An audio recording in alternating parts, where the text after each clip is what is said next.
our video, and I'll be Oh, singing. no, you got to go. We're live now. We're live now. You ready? Do it. Hey, we'll be right back.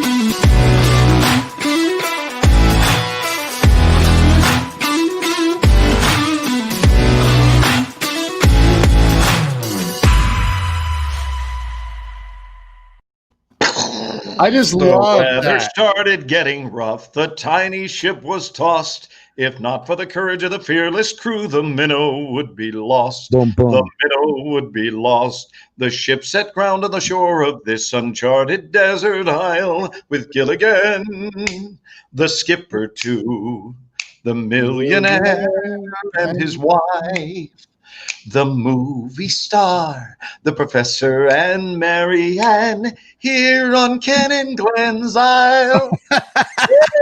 Come on with it. You like that? Not Gilligan, but Ken and Glenn. That was awesome, dude. It's Ken and Glenn's Isle. Hey, I got to share this out, bud. Hey, dude, why don't you share this out? I'll do it right now. You watch me. I'm going to share it to group. I'll share it to groups, okay? You will? Okay, thank you. Yeah, what? Hey, it's Lil Buddy and the skipper. And the skipper. There it is. My gosh, look at all the peoples. And Laura, the thing about Laura is she looks like Mary Ann. She does. Look at her. I concur. She looks just like Mary Ann. She's happy. She's pretty. Look at her. She's alive. Mary Ann was so wholesome. You could just never do anything to harm Mary Ann. No. Did we mention that tonight's topic was Gilligan's Island? That is How not. about, That's how not about old TV shows? That's tonight's topic. for 1,000, Alex. Old TV shows. Because we want to get you. Oh, come on. It'd be a fun way to spend an evening. I'm not good at this stuff, dude. But we always do philosophical stuff, and we always help our people. What if we do one show that's devoted to helping no one? One show, 90 minutes, we don't help a soul. Wow. We don't help a soul. I do think we need to help people, though, man. I agree. I was playing. That was called humor, Ken. Oh, my bad. Yeah, it was humor. I knew that. See, I feel like most of the time when we're talking on air, like I need a one of those long cigarettes like Marty Short had in that Saturday Night Live skit. Yeah. You know, I knew that. What makes you think I didn't know that? Mark Rodriguez just asked, so I'm going to do this. Mark Rodriguez just asked about my three sons. Okay. Yeah. And let me see if we can get this shot what in here. God's name are you doing, dude? Well, just watch. Okay. So here, I'm going to move the camera, and I'm going to show them. Lord. I'm going to show them my three sons. Ready? Da da da da da da da da. Da da da da da da da da da da da da da da da da da da. There we go. That was my three sons. Wow. It was a pair of sneakers, like, you know, that were going back and forth with each other. I remember my three sons. I don't remember that. Did you just see Brian Hess's comment? He said, do one show that is devoted to not having people think. To helping people not think. Well, same idea. Helping people not think. Well, not really the same idea. Yeah, it is. I'm just going to throw that out there. So I'm sharing this to groups real quick. So do you like the window open back there, Ken, or not? Yeah, I like it open. It's good. It's good. Like that little All yeah, right. don't walk too far away. You're going to rip your ears out. No, I'm just getting my my bag off the table there. So, how's everybody doing tonight? Happy Saturday night. Happy Saturday night. And man, there's already so many comments. Oh, didn't you we've talked about Get Smart. Didn't you do something with that dude? What's his name? I certainly did. I was best friends with Don's daughter, Don Adams. He played Agent Maxwell Smart, and Cecily was a lifelong friend of mine, and Don and I were back-to-back speakers at her funeral. So I was one of, I think she had a total of 6, or I think it was 6 speakers. It might have been 8, and I was the next to the last one, and Don, her dad, was the last one, you know? Wow. Yeah. He almost slipped on the stairs. What was his name? Don Adams. Adams, that's right. He almost slipped on the stairs, and if he had fallen, I mean, just think about the awfulness of that. If he had fallen, the article in the newspaper, they wouldn't have been able to resist. They would have said, missed it by that much. What?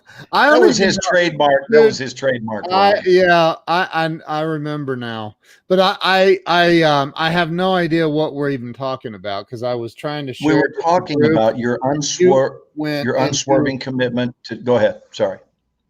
No, you went into a story, and I didn't even catch like what you were talking about. Well, I think that catching what someone's talking about begins with caring. It's not. I was carrying it with the first task you gave me, and that's sharing it to groups. Jeez. Hey, Tammy Storm, share this out to groups and like share it to all your private groups, especially the ones Mark you invited Rodriguez. me to against my will. Yeah, you fought long and hard. You really did. Do we have Cat Hill in the house? I spoke with Cat a while ago. Cat Hill. Cat Hill from Nashville. Is she here with us? From Nashville. Hello, Sandy Archer. Hello, Robert Brooker. Hello, Donovan. Yeah. Donovan, you've become Mr. Consistency. I got to say, when we go live, you are here, man. Donovan's the man. He was texting me earlier. Read what Laura says there, dude. It was so cool today in Naples. Weldon, the guy behind us at dinner, was the son of the man who wrote Charlie and the Chocolate Factory. He was so funny. He was so funny. That was a great movie. Yeah, Charlie and the Chocolate Factory. Yeah. Holy moly, there's Peter Getchell. I literally almost sent you a text message today, Peter, but I thought, you know what? No, it's his turn to reach out to me. I'm not gonna be like some like needy ex-girlfriend or something. Yeah. You guys go ahead and pre-order your book now called Things I Almost Did by Ken Walls. Ken called me earlier today and said, I almost gave 10 grand to a friend of mine this morning. Almost did. Almost bought a Rolls Royce today. Almost came to see you, Glenn. Almost did. Almost did. Almost sent you a birthday card, dude. Almost. Oh, that's right. Today's your half birthday. Yeah, but I'm already over it. The key people in my life acknowledged it. I acknowledged it before anybody on planet Earth did last night. Thank you very did. much. That's true. So that's true. You're right. The key people did. So I'm 61 and a half today. But let's get back on TV shows. How does that feel? About like it did the day before. Very similar. Strikingly similar. In fact, maybe even identical. Jeff, almost. Exactly. I almost won the lottery. I mean, think about all the things we almost did. Father knows best. I remember George Carlin used to say, it's not a near miss, it's a miss. A near miss is a hit. I nearly missed. That's true. Yeah, that's what he said. Wow. I nearly missed, but I didn't. So, right? Happy. We have a lot of things like that. Happy Unbrith Day, Glenn. Mm-hmm. Pam may need a new typewriter. Or I guess we call them keyboards today. They're not so much referred to as typewriters anymore. The Donna Reed Show and Coach. Wow. What's that? The Donna Reed Show. He's going old school, man. He's going black and white. What? Come on, Donovan. At least with one of those, the Donna Reed Show was black and white. Of course, Coach, I'm assuming he's talking about the modern day version of Coach, which is many years ago and with the big, tall, blonde dude. And Jerry Van Dyke. There's a name from the TV series Coach. So, Glenn, I'm a little hurt tonight. Okay, you want to talk it through with me? Yes, I'd like you to counsel me through this. Sure. That's downtown Atlanta, by the way, that you're looking at. That's downtown Atlanta, right behind me. Hold on, let's. There. I'm still here in Atlanta, GA. Yeah. So, I went and exercised my my You're right to vote. civic duty today. I saw the picture, and I posted a picture holding my I voted Ohio sticker, and you can tell what that says, right? Right. So I took a picture, selfie. I even smiled real nice and everything. And dude, I got unfriended by some people. Right. Well, I guess you're going to see what it does to people on the show. I'm sad. That's all I'm saying, man. I'm sad. Like, you're going to unfriend me because of the way I vote? That's weird. Right. Well, wasn't a very deep friendship, I reckon. Well, and we had talked about that possibly being our topic is, what is your friendship made of? What is your friendship made of? You know, we've talked about how strong is your house? What is your house built of? What is your house built out of? What is your friendship made of? Yeah. What can it withstand? Because I got to tell you, if a mild wind blows over your friendship house, you were never friends. Sorry, I'm going to just go ahead and make a blanket statement. If a mild wind topples your house of friendship, you were never friends. Yeah. You jumped to conclusions to label what you had as a friendship, but it wasn't, because friendships, one of the marks of a friendship is a friendship can endure. And that doesn't mean eternally endure. It means endure something and then talk about it. In other words, there's a discussion to be had. But if someone votes differently, I mean, you and I are not on the same page politically, and yet I love you unequivocally. Likewise. Right? Ditto. And it's proof. I kidded the other day that it's proof that a dog and a cat can get along, not only get along, but actually love each other. Yeah. And I know a lot of people who raised a dog and a cat together, and all of a sudden you'll see one or the other licking the other one. Now, don't hold for that, because I'm not going to start licking you anytime soon. But the point is, they groom one another, because what they're dwelling on is their love. They're not dwelling on their differences. They're not looking into the mirror and going, you're a dog and I'm a cat, therefore I can't love you. They're not looking at the color of someone's skin and saying, because your skin is a different color, I can't love you. That's called racism. It is. And so we have a thing called political racism as well. I mean, you and I are in different parties. Dude, this just got real. Well, I mean, that's what I would call it, is political racism, because you've decided that you're right. And somehow, I don't mean you, Ken, I'm saying any of us that have made a decision about what our belief is, then there seems to be this often inherent belief that we're right and the other one is wrong. And it's possible for both people to be right within their own beliefs. So if you're one of the people in the world who subscribes to the fact that when you're right about something, it means that everybody else is wrong, you better be careful, because you're going to wind up with a very small number of friends, if any. And you know the saying about friendship. Look what Robbie says. He's right. Oh, there's no question that there's religious racism. Yeah. No question that there is. Right. So I literally was opening the conversation with a joke, because I'm not really sad. Well, but it still brings up a topic that I think we stand as a people, we stand to grow up a bit. I think we've got some growing up to do, and our societal breakdowns are evidence of that. We just got some growing up to do. We've got some loving to do. We got to get back to finding a way to love each other. And even in our differences, we want to focus on what is good about that person over there. What is good about our friendship? I think, honestly, I've never heard a better take, Ken, than the summation of the 12-step program, that saying of take what works and leave the rest. I think it's one of the all-time greatest teachings in life, is just take what works. Take what works and just don't dwell on the other, leave the rest. Yep. So what is your friendship made of, guys? Robbie says, then why did you text me crying about it last night? That's funny. Wasn't Robbie on your panel the other day? Yes, Robbie's turned into a pretty good friend. He's right there where you are. He's in Atlanta, bro. Right. So Robbie's got feelings, very strong feelings, and I can respect those and respect him, despite the fact that they may differ from my own.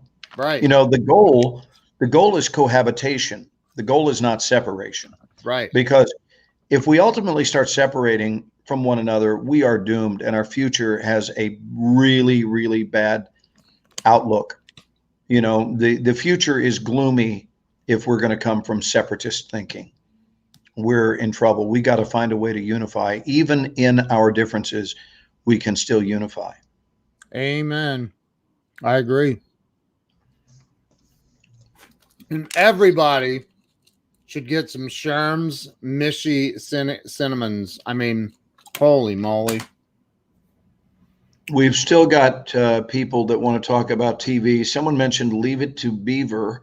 Right now, let's see who the first person is that can name the name of the mother.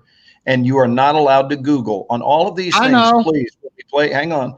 When we play these games, guys, do yourself a favor. It takes all the fun out of it if you Google, because it's not about who came up with the answer. And the truth is, if you Google it, you didn't come up with the answer anyway. You went and found it from somebody else. It's like cheating on a test. Just see if you know it off the top of your head. Who knows what Beaver Cleaver, that was his name, what his mother's, two things. How about this? What was her character name, and who is the actress, first and last name, that played her? Let's see. Jeff got the correct answer for her character name, and Brad was the first one to come up with Barbara Billingsley. That is correct. Scott said Barbara B. Oh, he said Barbara B. You got to give us Billingsley, baby. Scott, Scott's in Indiana, I think. Oh, does that mean we should grade it on a curve? No, I went to Skyline Chili today, and this yes, I love Skyline waited Chili. on me.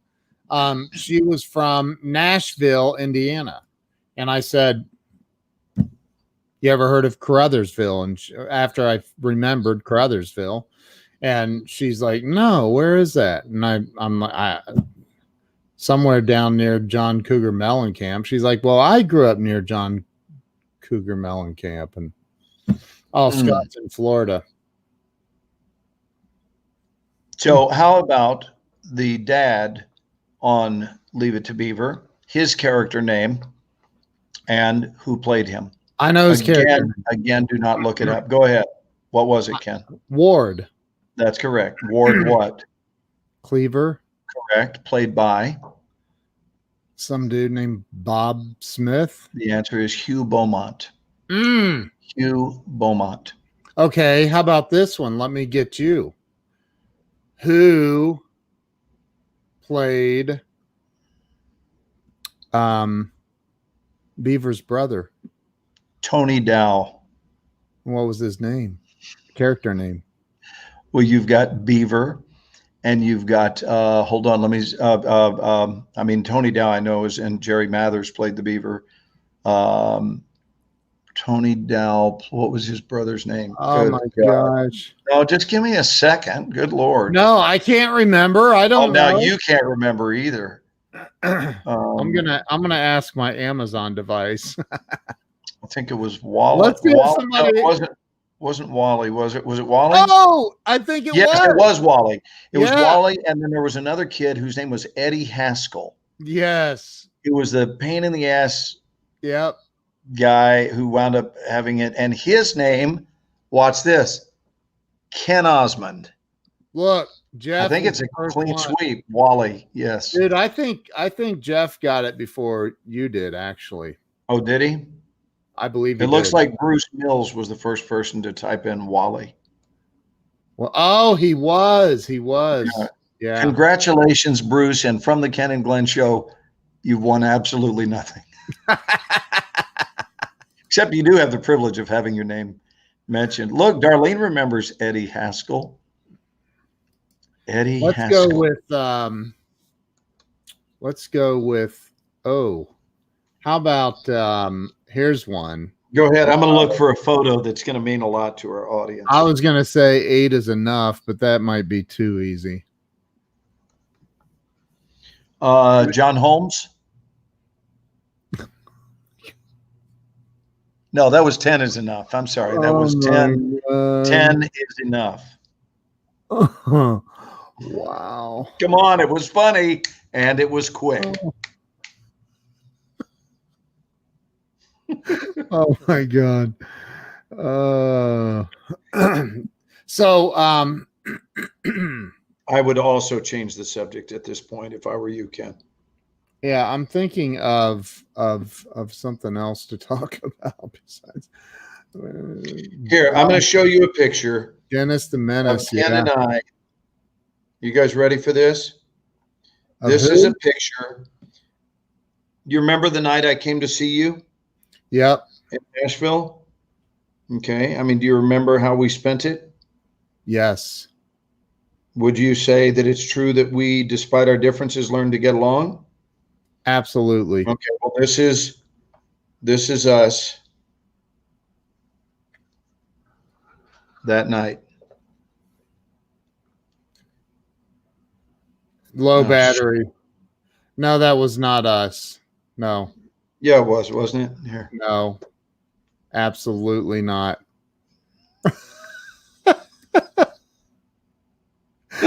Dude, no, that was not us. Wait a minute. You gotta watch. Wow. You gotta watch. What?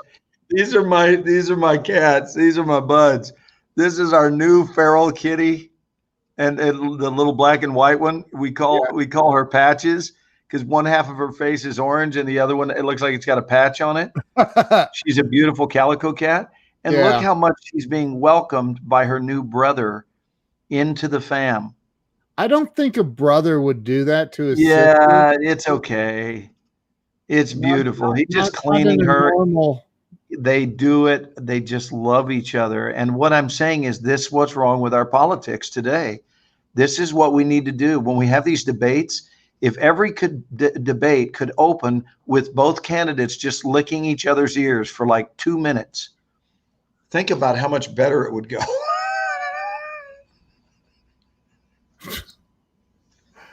Oh, come on, man. Come on. He said, come on. I can't see that happening. But hey, I suppose you here. How did that? I learned this in Al-Anon. Do you want to hear some of my Al-Anon ninja-ness? Yes, right after. Here. After we name. Go ahead. I have. It's simple. It's quick. Okay. You may be right. You may be right. You may be right. Yeah. Is a thing that you're taught to say to people? Yeah, just instead of like instead of disagreeing with people. Yeah. You may be right. You may be right. Hey, can we name? Yeah, I know that's what Joe Biden says. Come on, man. Come on, man. Come on, man. Really? Man. The national debt? Come on, man. Come on. Aaron said, I think I came in at the wrong time. No, you didn't. No, and I'm hoping Mark Rodriguez is on with, because I love me some Mark. I love me some Karen Toddy. Nicole. And Nicole was with us all night last night. I'm glad you're back. Somebody said Biden is all in on that one. Yes. And come on, man. Come on, man. So listen, now let's move over to another fave of the mid 60s, the Munsters. Oh. Dun, dun, dun, dun, dun, dun, dun, dun, dun, dun, dun, dun, Yeah.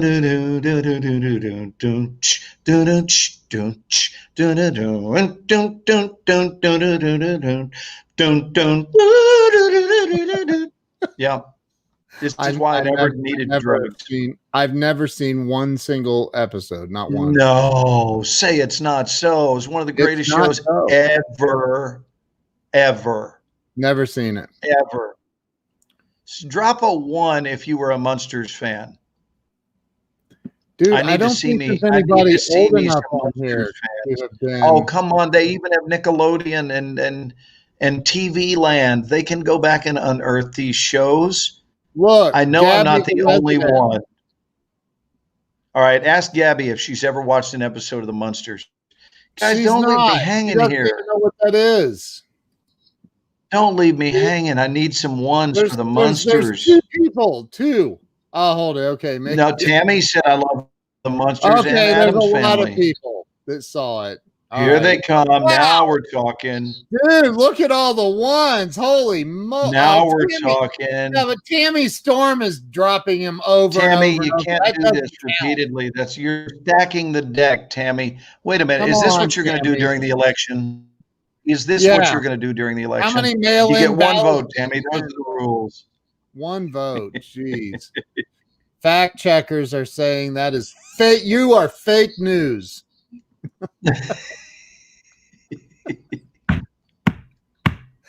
Oh God! That's Mark up here said he's laughing his ass off. Good, Mark. It's good for you, brother. Ken, I'm glad you are. Where was I? When? Yeah, during that period, the mid '60s. You hadn't been born yet, is where he was. I was still a thought. By the way, for those of you playing at home, the Munsters, again, without looking, this is all up here. Dude, are you on crappy internet again? It's my business. Oh, no. Is it acting up again? Yes, you're like a big blurry. Well, I don't want to do what happened last night. Well, dude, you're dropping, though. Really? Do you want me to call can you handle it? Credit card number for this? It's got nothing to do with that. They have my American Express, okay? And I signed up for the premium package, okay? Just so we're clear, okay? Okay, come on, man. Come on, man. Who labeled us insane? Tom. Look, Tom again. Boy, it doesn't take long. Nicole's younger than me, and she's seen it. I've not seen it, dude. You were born in 68, right? I was. Weren't you born in 68? Yeah. Correct. Yeah. Yep. So many of you may not know this because it was so successful in reruns, but the Munsters lasted just over 2 seasons, not even a full 3. Very, very short run series. What was the other show where they were? Well, let's go back and review some of the cast members there. I saw someone already mention, maybe it was Donovan mentioned Fred Gwynn, and Fred Gwynn was in it. Yvonne DiCarlo was in it. Pat Priest was in it, and Butch Patrick, who played Eddie Munster. Oh, and how many of you know Monsters? Oh, now it's coming back to you. I just Googled it. Yes, I watched it. Yes. And there was an actor, and let me see if you guys can guess it, who was a dear friend of mine, not just an acquaintance, but was my mentor for the first many years that I lived in Los Angeles, who was a series regular on the Munsters, and he played the character of Grandpa. So see if you know who Grandpa was. Can anyone? Oh, you're doing a GoFundMe for my internet? That's funny, Karen. That is funny. That's funny. There it is. Al Lewis is correct. Carrie Graves, well done. So Al taught me everything I would need to know, and I thought you might get a kick out of this, Ken. Well, the problem is it's blurry. Okay, that's blurry. Oh, wait a minute. Gosh, I'm glad it didn't just jump to a nude photo. You and everyone watching. It just totally jumped. And this is why you shouldn't have inappropriate things on your phone, because it could jump at any time. But I was trying to show you a very special moment with Al Lewis, but instead I'm going to show you this moment. Okay, here we go. I can barely make it out, but that looks like my little angel. Yeah, it's your little angel. Yeah. Hey, Glenn, is it just a matter of switching over to the better internet feed? I'm supposed to be on the premium, so I will come back. Guys, stay tuned. Don't leave. I'm sure Ken will have something very stimulating to say, but I need to sign out. If you want me to upgrade it. For the record, there was doubt in that statement that you said. No, I said I'm sure he will have. I'm sure. Oh. Where did you hear doubt? Well, I thought sure maybe he will have something very stimulating to say. Sarcasm. Wow, no, it was not sarcasm. Ask me who invented sarcasm. Ask me. I'm not. I refuse. Just say, Glenn, who invented sarcasm? Come on. Glenn, who invented sarcasm? I did. Hey, see, Tammy even says it's just too blurry. Nobody could make out that last photo you were showing. I could make it out because I was there. I took it. I took that photo, actually. Oh, Scott says I need to leave a different credit card at the front desk. Have they? That's funny. Look over at your phone and see if there's a light flashing. They may have left you a message about a declined credit card. No, they didn't. Here. I'm in a fancy hotel. Watch. We're going to go live. We're going to go live while I handle this. Here, let's put here. I know, but hey, brother, I just wanted to ask you. I'm up in it's Morshower, and I've got my room here that is supposed to be on the premium internet, but it's not, and it keeps bouncing back and forth, and I'm trying to do a live feed right now. Wow, you almost said your room number.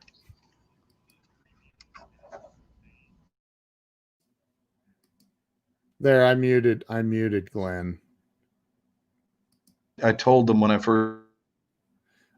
So I have Glenn muted, everybody, so he doesn't inadvertently say his room number. That would not be cool. So, hey, there's Sherry Gideons. What's going on? Tom Ginn is in the house. So he's reading them the riot act. You can tell he looks really angry. See, he can hear me, but I have him muted. So, okay. So, however, the word sarcastic, meaning characterized by or involving sarcasm, given to the use of sarcasm, bitterly cutting or caustic, doesn't appear until 1695. So that would make Glenn fairly old. He wasn't born in 1695. So we could all show up at his room. That would be funny. That would be funny. So what else? Let me look through some of the comments. I will take this opportunity to switch to a different feed. What? Hey, Agnes, how are you? From in Puerto Rico. Puerto Rico. Am I saying that right? No bueno? Oh, like you were there. Where? I feel like I'm in the wrong conversation or something. Karen says done. Gabby says we can make it really live. Yeah.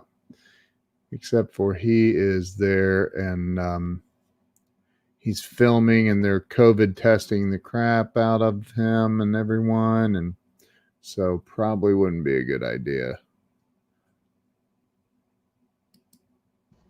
Okay, he's mute. He muted himself. Ken, you can take me off the screen, you know. Okay. Okay. So now he's off the screen. Hey, Joe Ingram.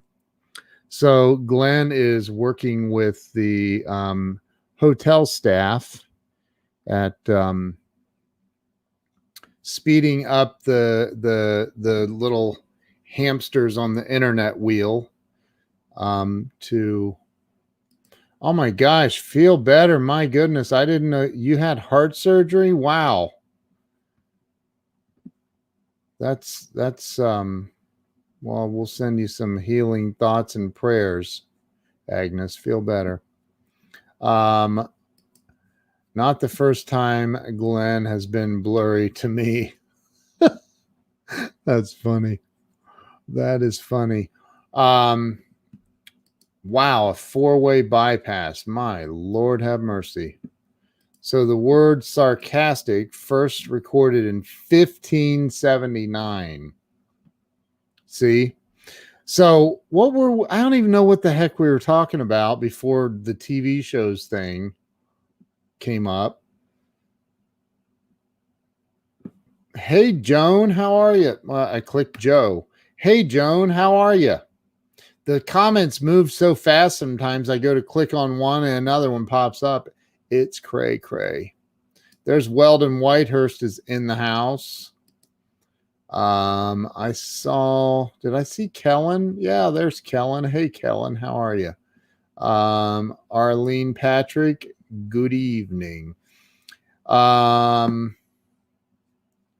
Joe Ingram is peachy. Joan is doing a face palm plant thing. Why? What happened? I think I've already said hi to Pamela and Joe and Scott. You were talking politics and cat. Yeah, so I was kidding. I'm not really my feeling is not really hurt. My partner in crime is right there on the phone with the hotel staff. So he's trying to fix his blurry picture, his slow internet speed that the hotel is pumping out. So I'm here tonight. I missed you all. You missed us last night. We were live for 2 hours and some change. So I went and exercised my civic duty and I voted today. And afterwards, I was feeling incredibly patriotic. I was feeling incredibly happy. And so I did this. And I took a picture in my car with my hat on and my I voted Ohio sticker and got unfriended by I don't know who. I don't really care who. I guess they weren't really friends. Now were they? So that's all right. It's all good. It's all good. So that's what we were talking about earlier. And Glenn said, well, I guess they weren't really friends if they unfriended you. If that's all it took, that wasn't a friendship. Thank you, Kellen. I appreciate that. Glenn is always a troublemaker. He's not making trouble. Scott loves the hat. Thank you. I appreciate that. How many nasties? Nobody really said anything nasty to me. One person out of a lot of comments, one person said something negative about Trump, which I just thought was funny. So whatever. But that so far now I haven't seen it in a little bit. Maybe I've gotten some other comments. I'll go look real quick. So far I've gotten one negative comment. Whatever. No big deal. My hat is Veterans for Trump. It will be a very cold day to get back the new friend request. I have and I'm not trying to sound arrogant. I don't count the unfriends. We're limited on 5,000. So, right. I'm not worried about it. It was only a couple of them. So I could probably you probably could. Let me see how many friends I have now. I have 6 spots open now. I did delete a bunch of people though. Yeah, dude, you ever unfriend me, man? Ain't no getting back in, man. Joe and I talk on the phone all the time. Darlene literally just sent me a friend request, and guess what? Bam, Darlene and I are now friends. That's what's up. Now I have hundreds of friend requests in the whatever friend request list. I just don't, I don't have time. I just don't.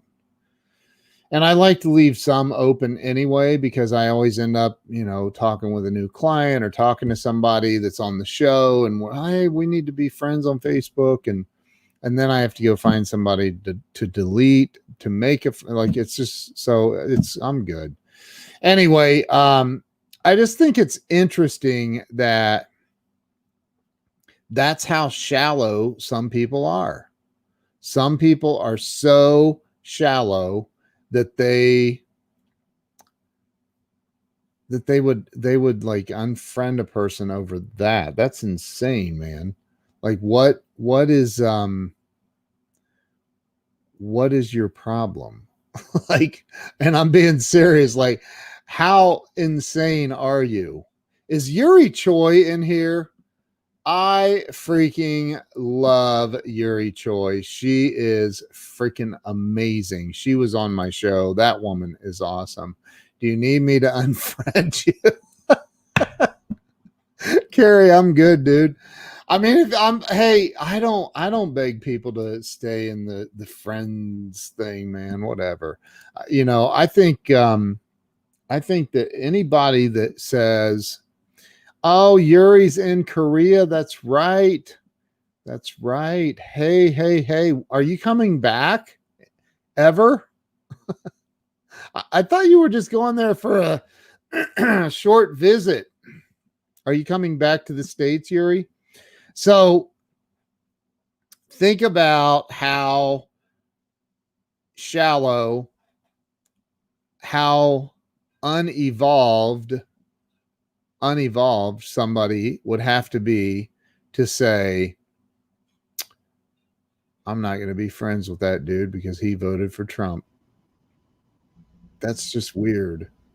Or he voted for Biden. Oh, he likes Biden, so I'm unfriending him. Now, oh,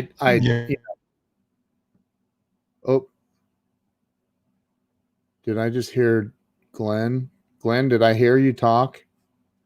Hold on. Did I hear you talk? Guess not. Ed, thank you, man. It's an honor and a privilege.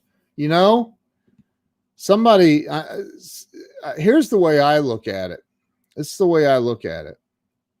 Millions and millions and millions of people. I don't know if it's millions. I don't know how many people have died from wars in the United States, but it's been a lot. And maybe not millions, but a lot have died. So I always think, man, there's people out there putting their lives in harm's way to make sure I have the freedom to go vote. That you have the freedom to go vote. And I think that if we don't go exercise that right to vote, it's literally spitting in their face. That's just my opinion, as humble as it may seem. I know it doesn't seem humble. Hey, while Glenn's waiting, how many of you have gone on ahead and and downloaded the my ebook, 100livestreamsecrets.com. How many of you have downloaded my ebook? Come on now. Come on, man. I got to find somebody to make me a video with Biden advertising my ebook. Me saying, hey, have you downloaded my Ken, one? can you bring me back for a second? Huh? Yes. I just want to give you an update. They are working on it, and we are very close. Hello, Daryl Goldberg. I came back to say hi to you, but I just saw that you were there with us. Daryl? But I'm working on it. Hopefully they will have an answer. So I'll look at this. I served in the Navy under the first president. Clear me out of there, but take you out? Yeah, just take me out. I'll have it resolved shortly. Do you want me to mute you? Oh, you muted you. Well done.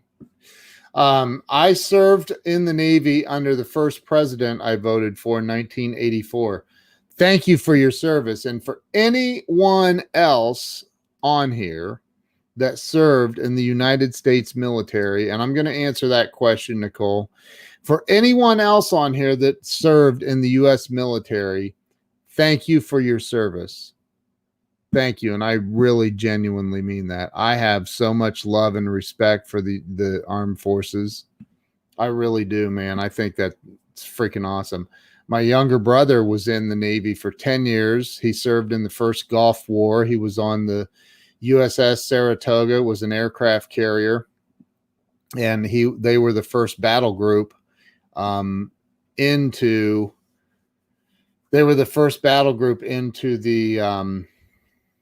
the Persian Gulf for what was called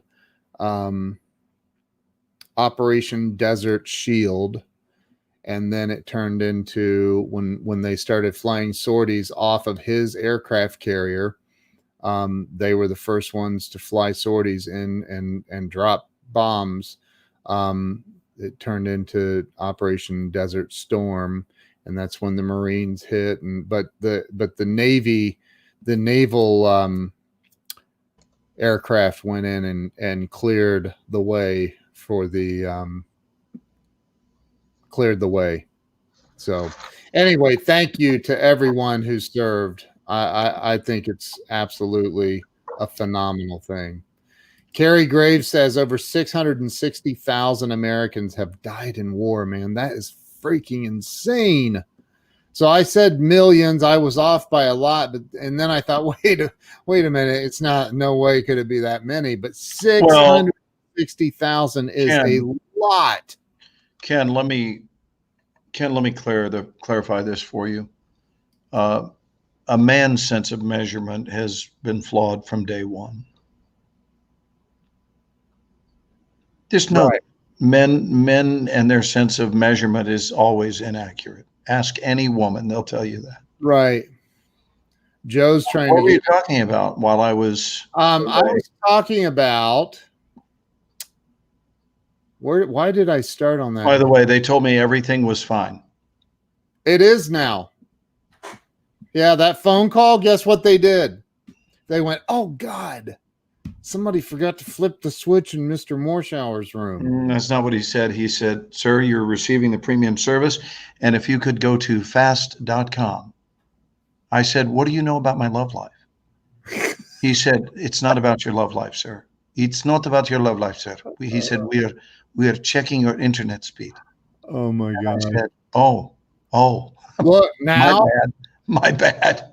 Everybody's like, oh, look, there he is. He's clear. Yeah. Well, it's amazing. You know, it's amazing what can be resolved with a phone call. So this, I just want to show everybody again. To me, I think I'm going to put this on a Christmas card, but to me, this is Ken and Glenn right here. That's just Ken and Glenn. That's who they are.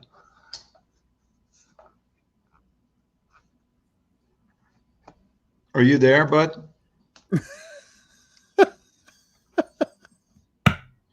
I just thought you had just decided to disappear. I'm like, really? Okay. I was thinking about I was thinking about it. I was really do you see the yeah. Oh, look. What do we look? Oh, there's Jen. Hey, have Jen come on and hang with us. Jen, I'm gonna send you a link. You got this. If she turns us down, dude, what do we do to people that turn us down 3 times? Well, we've never gotten to the 3rd time because the friendship was over by the 2nd. That's right. Right? Yeah, that's right. So, Jen, I'm going to invite Jen. She said, "I look awful." No, you don't. Get on here. I'm sending it to you. I'm texting you the link. Run up to your pink room and jump on here. Hold on, let me go full screen. That's when I shaved my head about 2 months ago. Yes, I remember that. Yeah. That's a one and done in my life. But it was fun. You said you'd never done that. I had never done it.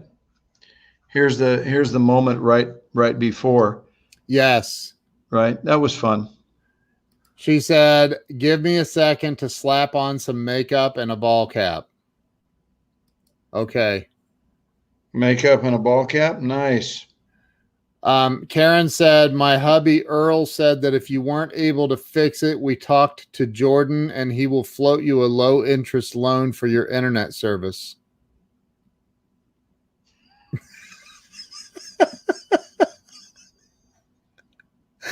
Oh, that was an airplane joke. It took a minute for it to land. Oh. Jeff says presidential. Yes. Did I show you that this was me in my mother's house praying last year? Yep. Yep. That's pre-COVID. Right. No, it wasn't. Yeah, no, this was pre-COVID. And now I'm going to show you the once COVID hit. Right, it was Oh, Lord have mercy. Oh my gosh. Hold on. My Jewish buddies will appreciate that. You were looking for a photo of something else. What was it? Well, I got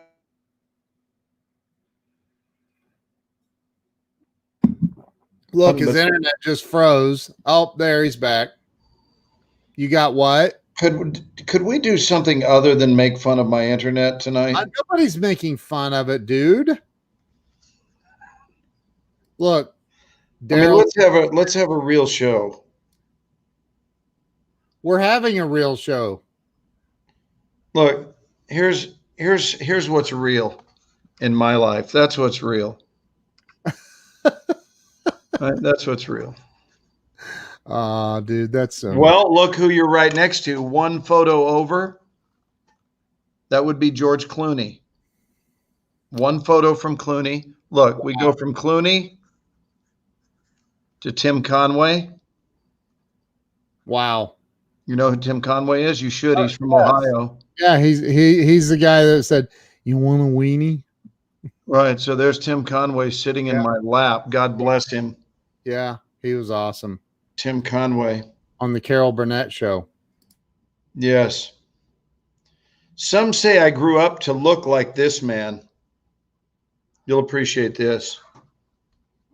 Can anyone see who that is, or is it too? You really can't. It's from too far away.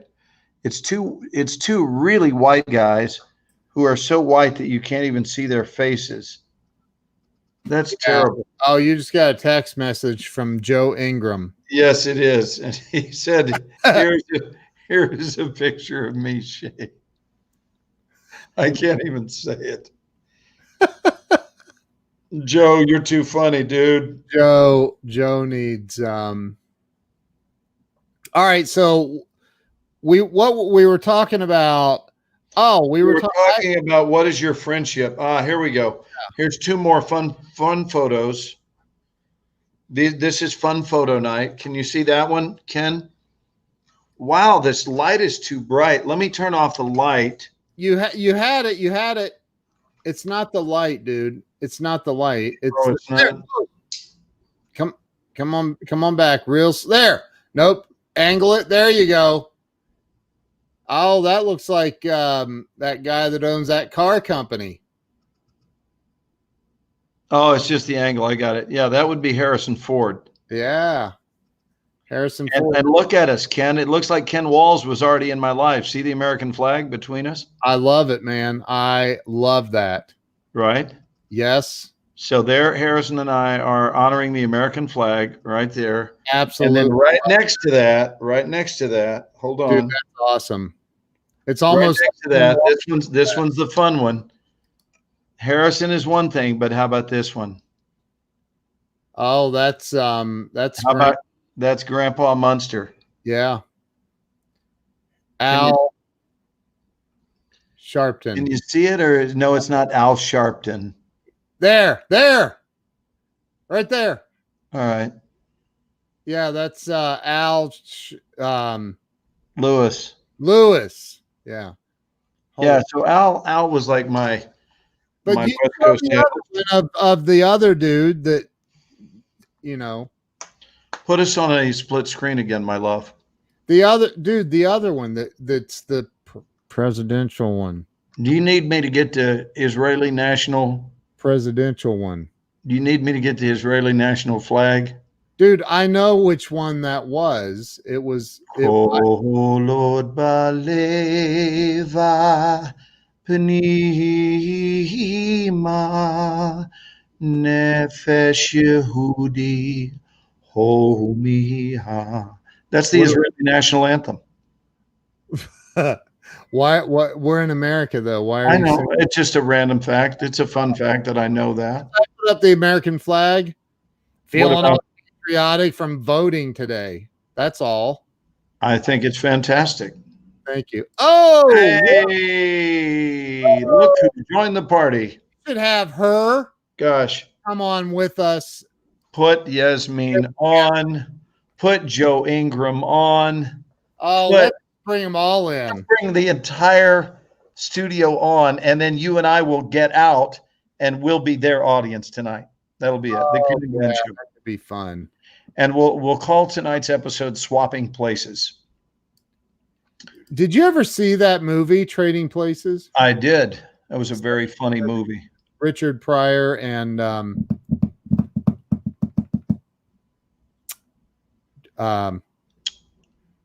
Richard Pryor?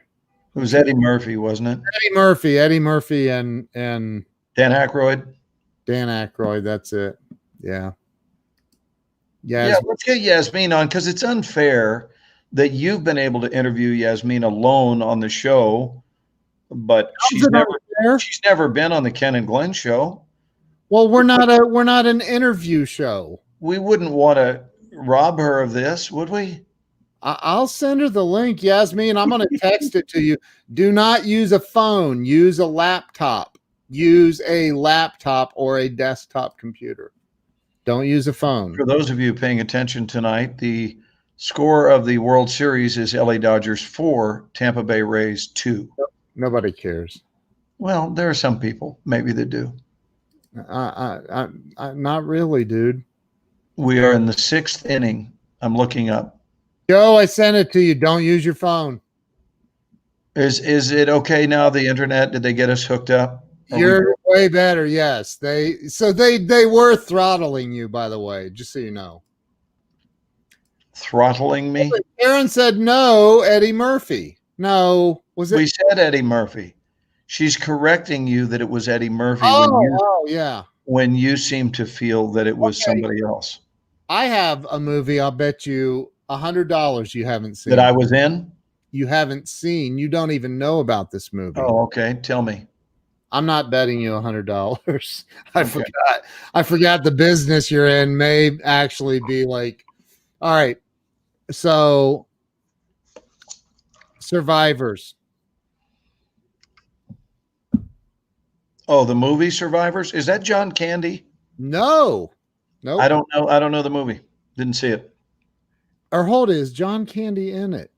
Actually, he is in it. No. Good Lord. Robin Williams, Walter Matthau, and Jerry Reed. And Jerry Reed, Survivors. And it's funny? Oh, my God. Hey, can I just tell you? It's one of the funniest movies ever. Like, ever. Robin Williams was a comedic genius. Almost as funny as you. Oh, Karen Toddy just said those aren't pillows. That's planes, trains, and we know about planes, trains, and automobiles. Hey, but listen, I need to vent. Okay. You know, and I'm not upset very often. Very seldom am I upset. And this is not real deep-seated upset, but it's mild upset. Okay. I am mildly upset with this company. Right? See if you recognize their cup. Has anyone recognizes their cup? Yeah. Okay. So let me just tell you, this way I didn't mention the company, but I have been a big supporter of theirs for a long time, since they opened. And yet it never ceases to amaze me that whoever is running that company is anal about portion control. Like, they are. I mean, it's their whole business, they think wrongly, is governed by portion control. Yes. And what I wish they would do is raise their freaking prices and knock off the portion control, because it's insulting. And tonight's was the worst. Now, for those of you who don't know, and I'm gonna do a song about it. I'm writing a song about it right now. I made a decision to do this, that I'm going to put on the internet, to talk about what it is, what a joke it is when they go for the reach. It's the second reach. And what they do is they go and grab an amount of meat to put onto your salad that is insufficient in the first place. Okay, but it's the larger version. And then they go back. What is called the second reach. Yes. Please treat yourselves in the future. I don't care where you are in the country. It is nationwide policy. Watch, because that second reach is a friggin' joke. And they will pick up an amount of meat that you couldn't feed a newborn sparrow with. I mean, I'm talking a little bitty, like a baby like that. You couldn't feed it. It would not fill that little bird. So I guess they've told their employees that psychologically the customers don't pay attention. They just want to see the effort. They want to see that second reach. So tonight, Ken, I kid you not, I ordered a chicken quesadilla, which they make there in front of you. They're not pre-made. So she loaded it up with a bed of cheese. Hey, Joe. Loaded it up with a bed of cheese. And then on the cheese, here comes the chicken. And a spoonful of chicken. And she puts it on there, and she realizes that not only is it not enough, but that she is being given the stink eye. Because I'm looking at her like, that's not it. I know that's not it. And so help me God, if I'm lying, I'm dying. She went back with the spoon to fetch one frigging cube, a cube of chicken. Wow. A cube was the second reach, and she put it in there. And this is their policy. 9 cubes per quesadilla. I don't know if you know that. There's what? How many cubes per? Nine cubes is the maximum you can do. Just in general. Hey, Yasmin. Hi, sweetie. In general, don't we agree that stuff is annoying, and it's so small-minded. just charge me more, but don't sit there and nitpick at my food. I want a real meal. If it costs me more, great. Put the real meal in front of me and I'll get on with my life. But I don't want you sitting there emptying. This one's fun too. They go for the original grab and realize, oh, I think I might have too much on my spoon. And they actually empty it. They empty it back into the container and then give you what is the correct portion. I've seen this done all over. There's a secret to this.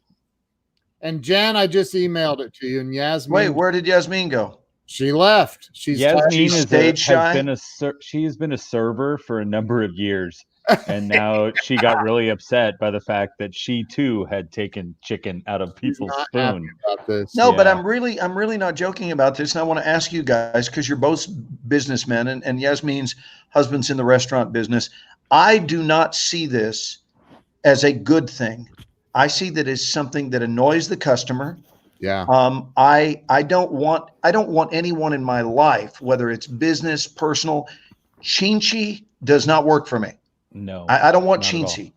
And so just raise your price and give someone a healthy portion that they want. Yes. Otherwise you're nitpicking and you're nickel and diming. And these are the bean counters, I guess the corporate bean counters that are just saying, no, it's about the macro and we need to cut everybody back. I think you can be, is there such a thing as being too careful in business that you actually ruin your business because you're too careful? Hey, Jen. I would say yes, absolutely. Well, hold on. We got to balance the female energy. We got to move it around. Well, yeah. Or we could it's still a female bottom row. We could recruit one more female. We could and make it fair. 3 and 3. All right. Which female? Hey, Jennifer. I do not want to open up a discussion. So let's not. But I want to tell you, since we're on, and I wanted to talk to you last night. Can I just say to you that I get you, I speak you, and I'm sorry for what happened, and I love you. How about that? And we'll leave it at that. Oh, it has nothing to do with. It has nothing to do with me, but I want you to know that you were being sent the love. Oh, thank you so much. Because I know who you are. I know what you're made of, and I know what a top shelf gal you are. And for the record, if you weren't, you wouldn't have the guts to wear a hat that says "Killing It." Killing it. Because if you think about it, really think about that. The only people who would wear a hat that says "Killing It" are people who are conscious of what it means to be killing it. Exactly. And hitmen. Exactly, Hitman and serial killer. That's true, Joe. I mean, come on, Hitman. On. My God. Hey, the more the merrier. Yasmin, meet Jen. Jen, meet Yasmin. I'm the only person in the world allowed to call her Jen, by the way. Hi, Yasmin. I've heard so much about you. We were hoping to meet you yesterday, but it's lovely to finally meet you today, though. I just missed Jen at the gym. You did this morning. You did. No, I was there. She just Facebook lived. I got tired watching her. Hey, we need another female to step up and volunteer.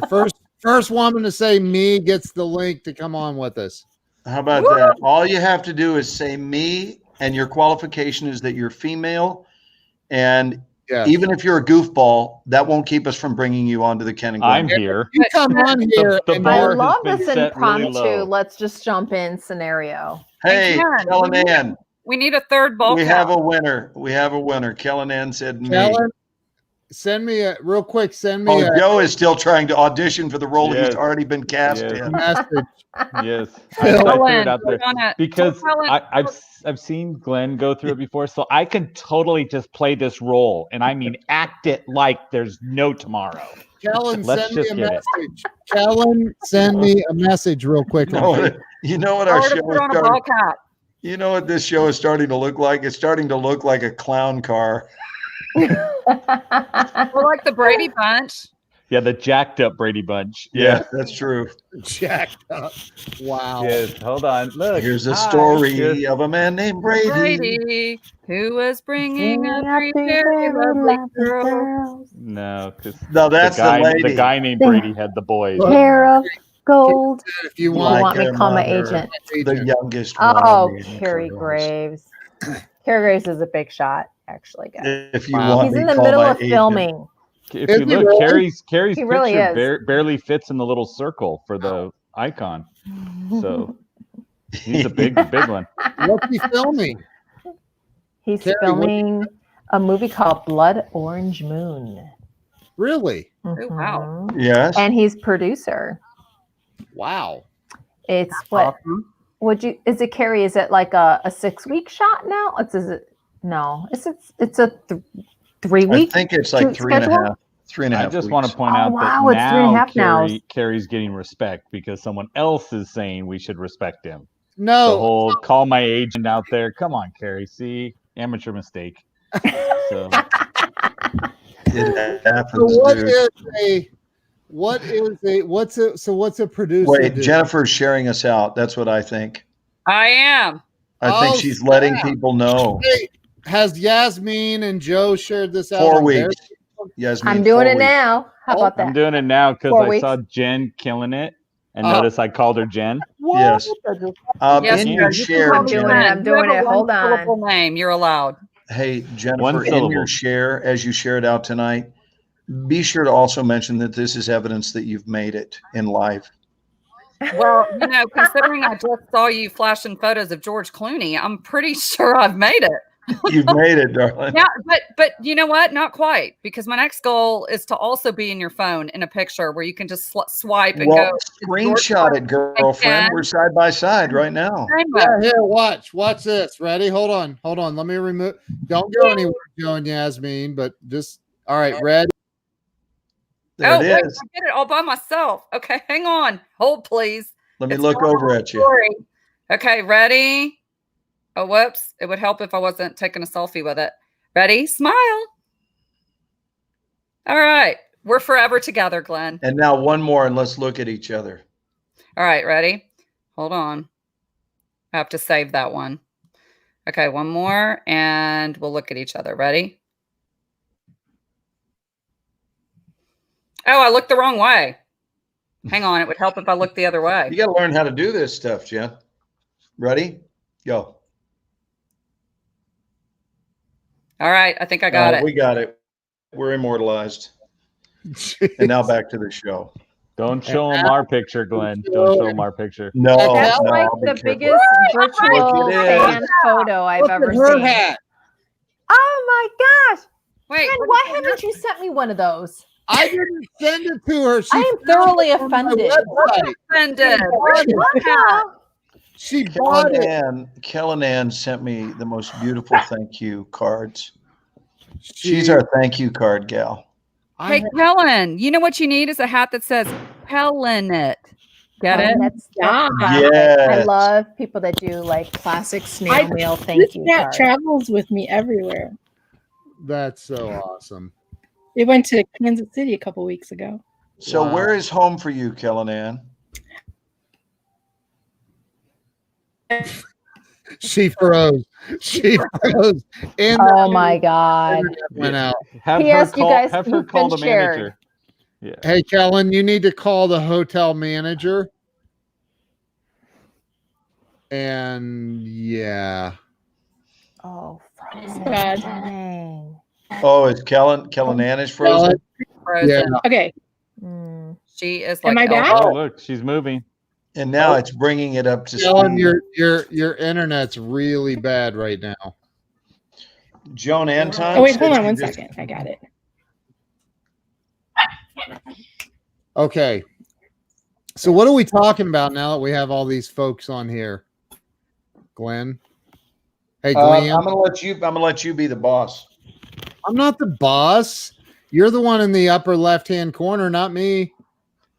Look at what Joan. This is photo night. Look at what Joan Anton just sent me. Let me find the angle. Down. oh, wow. Well, that doesn't say. That's just a bunch of really white people. It is. There. Up, back. No, back up. Back. Back. Yep. Your other back. There you go. Your other back. And okay. Yeah. That's a picture of me strangling Joan. Oh. Yeah. Nice. Yeah. Nice. We went to one of these kinky strangling weekends where people are really into strangling those they love. And Joan and I did that together, and it was in Philadelphia. I took that photo, just so you know. You couldn't see the leather or the leash around my neck. Look at this. It's a Saturday night party. To that photo.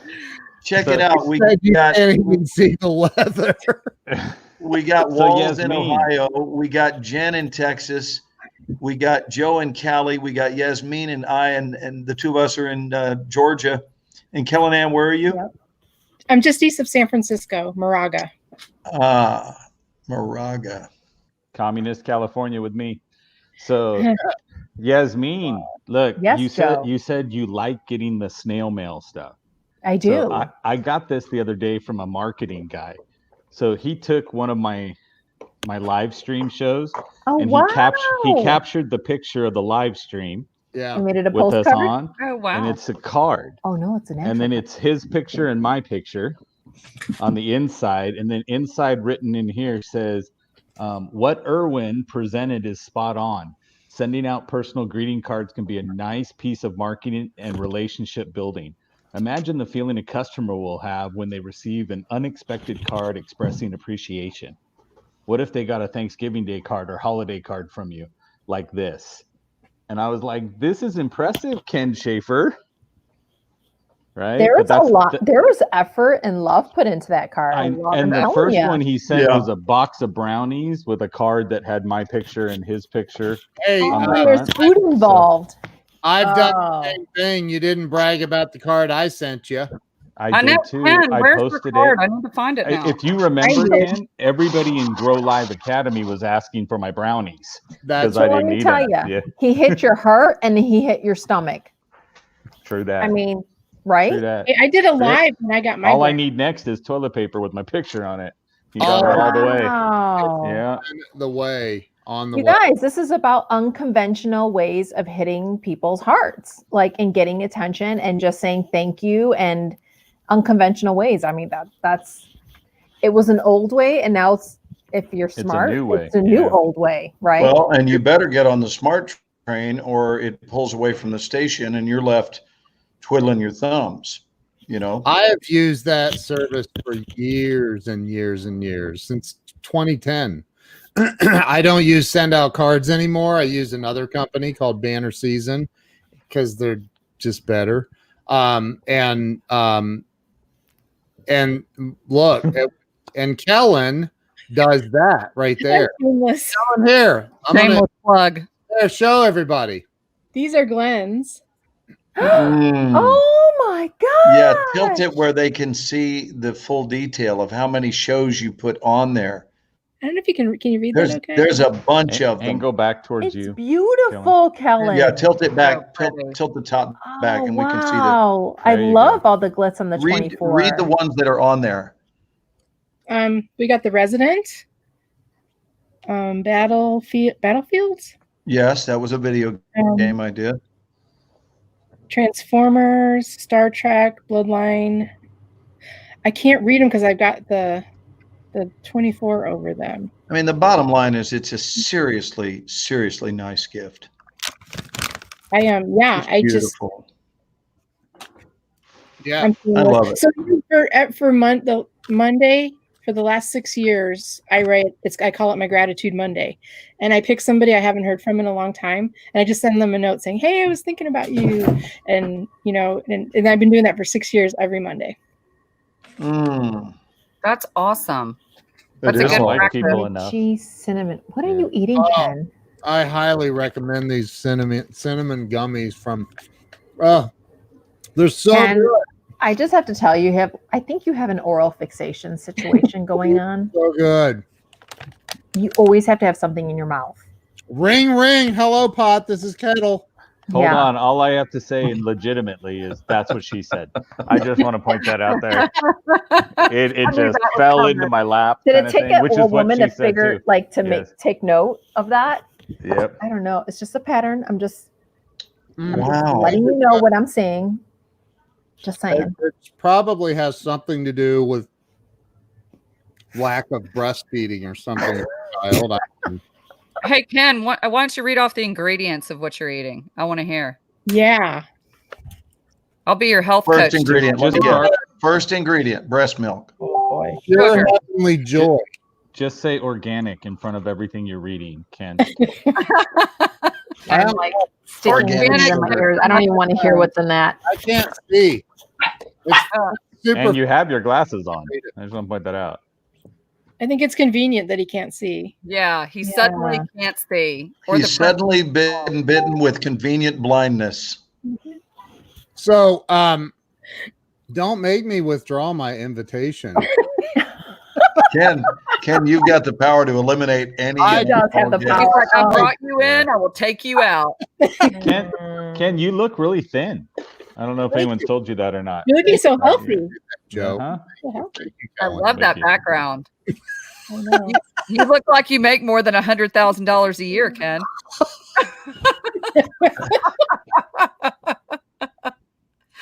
Oh, shit. Let's all vote. Let's all see if we think Ken makes more than my check logged on when Ken wasn't when he wasn't eating. Yes, that's my buddy Vancy Pants. I think Nicole nailed it too in the comments. Yeah, Nicole, you nailed it, Nicole. Yeah. Look, everybody's worried about the ingredients. They're really good ingredients, okay? We're a little That's why they taste with good. what you're putting in your mouth. Let's play. May I recommend a game? Exactly, Yasmin. Right? May I recommend a game? I'm going to say yes to you, Glenn, because thank you, Joe. Nobody else is listening, but thank you. So here's the game I'm going to recommend. I'm going to recommend we play Ladies' Choice tonight, and that our three ladies here, get to choose the topic, because I can't imagine that it would be massively interesting to watch the six of us doing nothing. So maybe if we talk about something, like if we have a substantive topic, and let's give the ladies the choice to come up with what we want to talk about while the six of us are here as a family.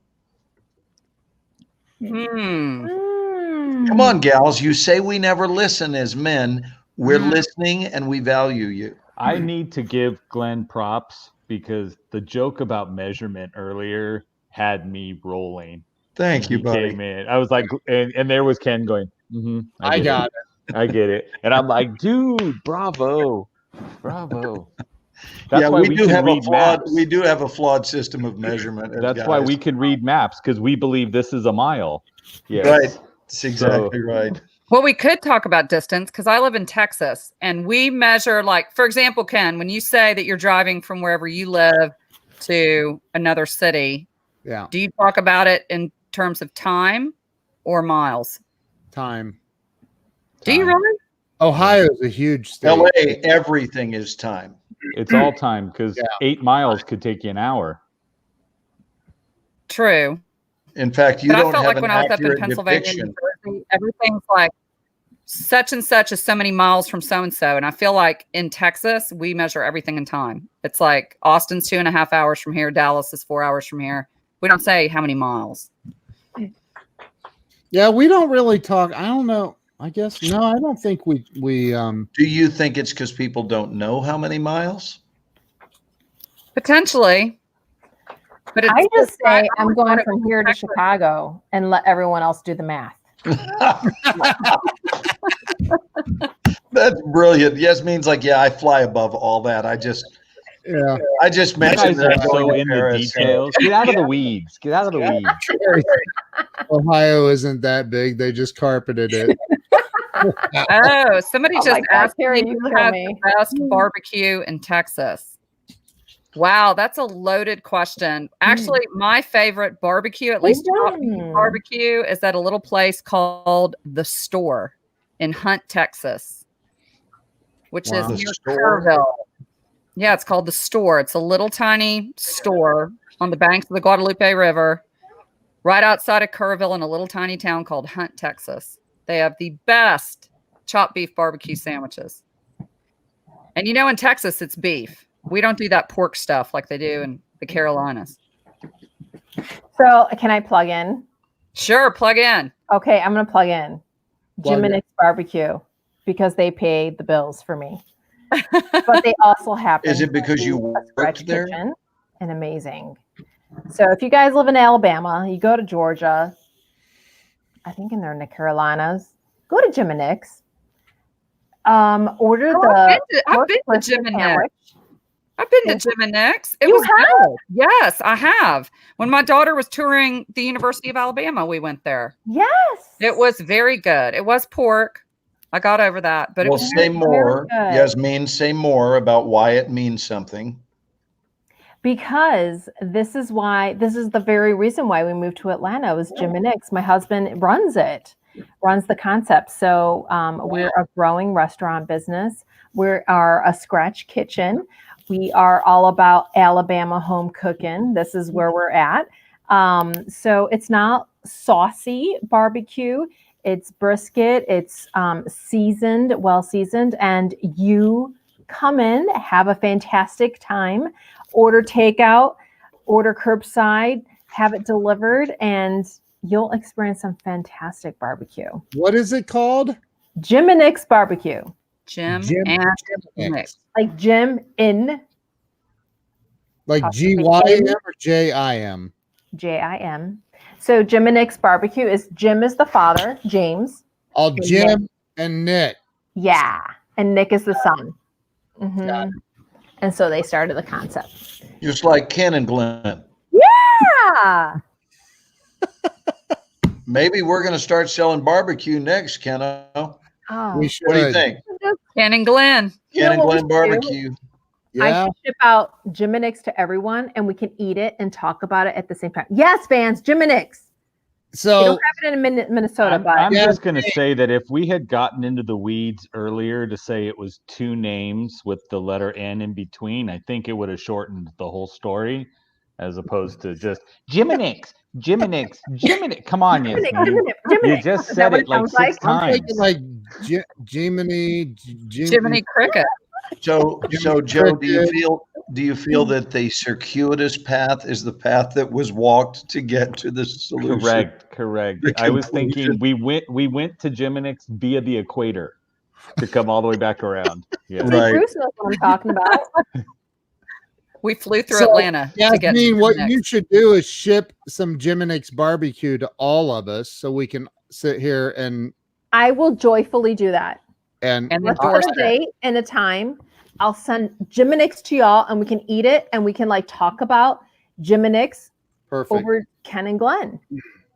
Love it. It seems like if they're all over Charlotte, which I just saw somebody post that, we should go there and take Jeffrey Gittimer out for Jim and Nick. Why don't we? So let's take a nice Jewish boy. Let's take a nice Jewish boy out for Jim and Nick's. Or pork. I don't think that'll go over well. Yeah. No, we'll feed him beef. We'll keep it kosher. Does Jim and Nick's have beef? Yes. Yes? Okay. Yes. And I think Yasmin's excited about that. I know. We'll get Jeffrey to buy. That was Hold on, I'm going to turn myself down. Hold on. I thought it was great. I was like, do you see that? Right now Jennifer's What'd you scared. say, Joe? I just turned myself down. Yes. I said she was really excited about that. Did they have beef? Yes, we do have beef. Okay. All right. So what was our topic? Where's the beef? We're way off topic. Where's the beef? Who says we have to be on topic anyway? Right? No, I just said what was our topic. We didn't really we have been we've covered a lot of topics already, and we gave the option to the ladies. Ask the audience for a great topic. Yeah. I want to talk about Jim and Nick's barbecue. Yeah. All right. Let's go deeper. I think we should go back to what is the junk that Ken's eating. Let's go back to that. Do you want to hear from the CEO? I don't know. What do you want to know? What's in the barbecue sauce? Oh. Yeah. Can you read all the ingredients on that? Probably secret sauce. I bet it's top secret. Don't touch that. Yeah, she's giving away secret information. Don't touch that.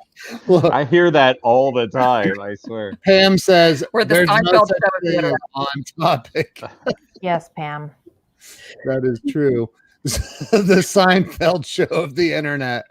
It kind of is. Yes. Fancy Pants, I friggin' miss you. How long are you gonna be in Minnesota? You I really thought she was talking to me, but yeah. So She's talking to someone who now is residing in her former state of residence. Yeah. Well, they're my old stomping grounds, Minnesota. Oh, who? Yes, Ed.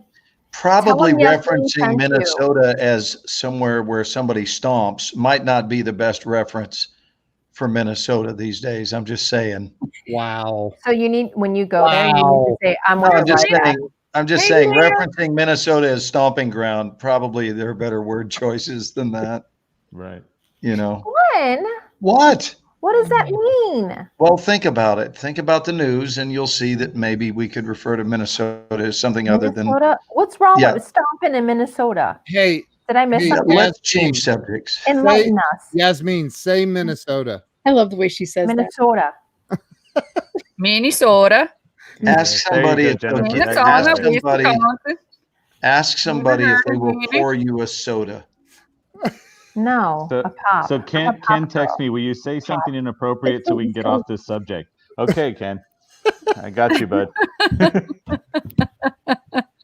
Oh, we went from barbecue to stomping. All right, so what are we talking about? Let's get on topic. Pork. Pork. You're killing me, Jennifer. Let's talk about all these text messages that I'm getting from political text messages. Are you guys getting those on your cell phone? Like they hijacked my cell phone number? Yeah. Am I the only one that is getting all these crazy? Am I the only one who knows that text messages come on their cell phones? I just want to point that out. All I can tell you is that my cell phone, I've received 8, now 9 invitations to choking conventions around the country. That's awesome. Joan Anton, are you getting those same invites, my love? I'm getting all these like crazy political. This is the latest one. Eric Sloan was fired from his government job for harassing his employees. An investigation. Read full the report. Like, I'm so tired of these text messages. I'm just getting hijacked politically, and I'm so tired of it. No, I agree. I got a text message from an Uber driver, evidently, who said, make sure you vote yes on this platform to make sure I can stay an Uber driver without, becoming an employee. But yeah, I got 3 or 4. I answer them all back because that's just who I am. So I get, will you please vote for this? Can they actually count on your vote? And I go, Republican or Democrat? Okay.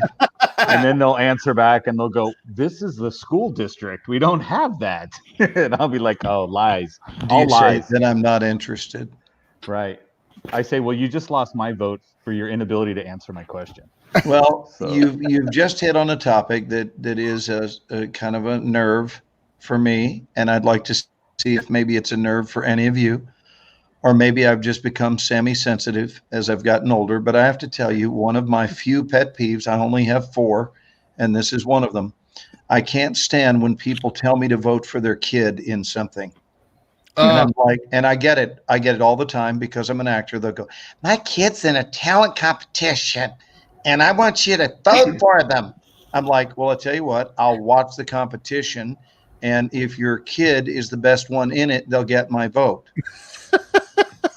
Wow, all the qualifications. No, I mean, because first of all, if you can tell somebody who to vote for, have you not completely ruined the whole process for the other kids?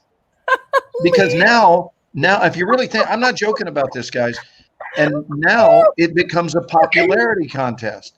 That's awesome. Now it's about who knows the most people. And if you know a lot of people, then you get to tell people how to vote. That's and why I kids will admit to you, I think I've crushed some people because I went and watched the competition they were talking about and then voted for the one that I thought was the best instead of doing as I was told. Oh my God. What are you reacting to? I want you to know, Glenn, you're being serious and I'm the only one taking it serious, which is completely ironic. Because Glenn will only vote for his group. I am being very serious because I think in general, this isn't a political thing. This is about the concept of voting. You don't tell someone to vote for your daughter because sometimes your daughter sucks. Sometimes your son sometimes your kid is the worst out of 12. The worst out of 12. And I've been told to vote for your kid, and that's not fair to the kid that broke his ass or her ass to be the best. It's not fair. And I take it very seriously, maybe because I'm in a highly competitive business, but I don't think it's fair for someone to get a series because, you know, it's my nephew that's reading for the series. Okay, well, if your nephew is good enough and your nephew's right and has the right chemistry and has the right level of confidence, we'll hire that person. But I'm not going to vote for your kid because he's your kid. That it destroys the whole idea of a competition. Now it's just popularity, and it's people doing what they've been told to do so that they can keep the peace with their family members. I have had family members who sought my vote that didn't get it. And if that seems hardcore, to vote for my kids, just so you know. If that seems hardcore, what if that kid has a Glenn Morshower lunchbox and a 20 has a bruise with 24 all over it and a Transformers little ball cap, and he just loves. What if it was Glenn. A Make-A-Wish Foundation request? You know what I mean? That's great. Yeah, that's great. Wishes for you to vote for him in the school play. Thank you, Mark. What is this? Oh, sorry. I was thanking Mark. Oh, okay. No, I'm just trying to answer your question.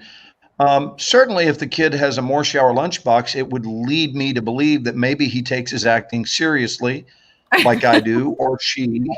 And then I would want to see what game they bring. But just because he's got my lunchbox is call it peculiar. He's not getting my vote, even if he carries my lunchbox. Okay, can I chime in? Because then that means my vote can be purchased. And there's no such thing as a free lunch in Hollywood.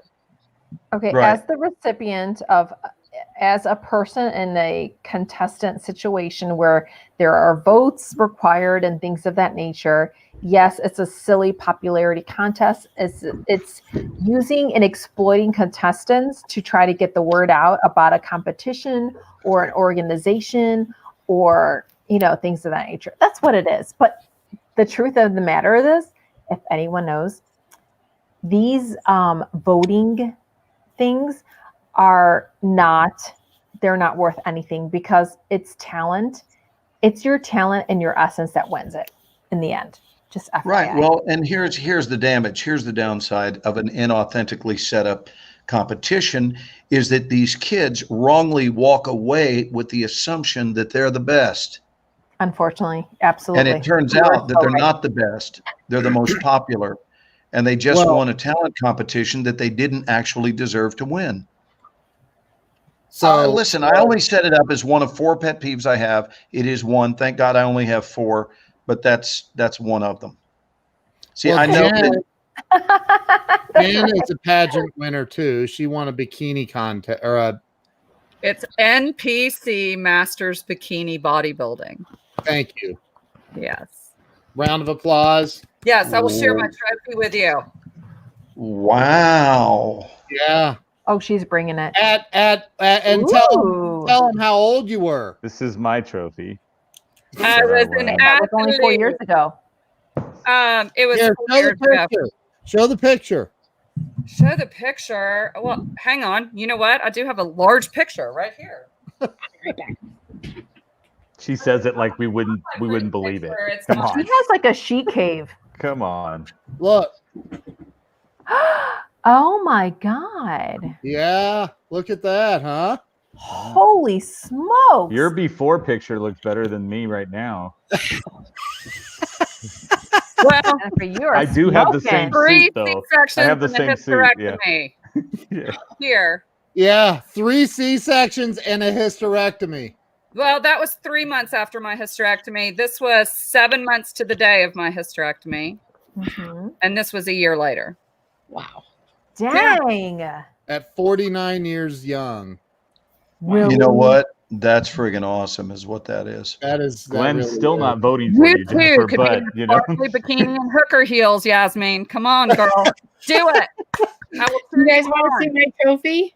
Hooker. You said hooker heels. I want to see your trophy, Kellyanne. This is the only thing I've ever won. I want to see it. Okay, my trophies are packed up, but it's the fifth grade. It's a 5th grade science fair. That's awesome, though. I would have been very jealous. Do you realize you almost crashed into the door behind you and knocked the statue in half? The only reason I didn't put my Enneavu up is because it always falls on my head. So I hope this is okay. It's fine. Kellyanne, I want to applaud your 5th grade award. Yeah. That was a tough year for everybody. Kellyanne, competition. I love it. Joe said that was a tough year for everybody. Everybody, 5th grade is tough. All the politics in 5th grade, it gets tough. And you're awkward. It's your awkward years. And Kellyanne, you just owned it like a boss. Even after my teacher asked me if I was sure that I was spelling my name correctly. They're like, "Are you sure you're spelling your name that way?" Well, yeah, I've been spelling it this way for. Hey, people could have lied to you. You were young and impressionable. You don't know. Hey, Jennifer, when you held up that picture, I'm gonna confess something. I scanned it very quickly, and I went to the last shot of you on the right. Immediately, I looked over to that mini bar that I have over there that has some candy bars, and I passed. I just passed. You look so fine in that picture that you just saved me probably $8 for a Kit Kat. So thank you. Now, if you watch my live for today at the gym, I showed what 10 calories worth of work is to burn off 10 calories. It's not fun. That was on your live feed today? Mm-hmm. Yeah, I did a Facebook Live with my trainer at the gym. I had kind of a health issue. We'll just put it that way, because that's a whole nother live for later. Yeah. But after my competition, and gained 30 pounds and went and saw 6 specialists. It's a long story. And but anyway, Ken can tell you about it some other time. You can tell it. I don't want to tell it. Who wants to hear that right now? It's too long. Hold on. Saturday Night Live. Put a 1 up if you want to hear. Drop a 1. Hey, I want to hear it. That's what we say here on this show. Drop a 1. Okay. Well, listen. We're having fun. It's kind of a Debbie Downer story. Hey, can you not hear me? It's got a happy. I can hear you, Ken. Go ahead. Go ahead. Actually, we could all hear you, Ken. We're just choosing not to. Yasmin can relate to this. So. Oh, okay. It's similar. So anyway, just tell. Okay. So I'll try very hard to give you the short version. So I dropped the 1. I stepped off stage looking like, where is it? This. Mm-hmm. If y'all can see that. It's like a mirror for me. Yeah. When I stepped off stage looking as good as I did with my little first place trophy, I got judges' feedback, and one of them said, "Work on your cleavage." And then fast forward, I'm talking to my posing coach, because now I was qualified to go to Masters Nationals in Pittsburgh and potentially go for my IFBB pro card in bodybuilding. And I was basically also then sort of not really told, just suggested by my posing coach that I've got a good booty, but that my waist is not super narrow. I have no hips and no waist. So I'm kind of built like a box, but I've got a booty. And in bodybuilding, you twist to kind of give the illusion of a narrow waist, and you want the boobs to balance with the booty. Just saying. And so she said, if you want to get your pro card, I'm just being real with you, you're probably going to have to go get a boob job.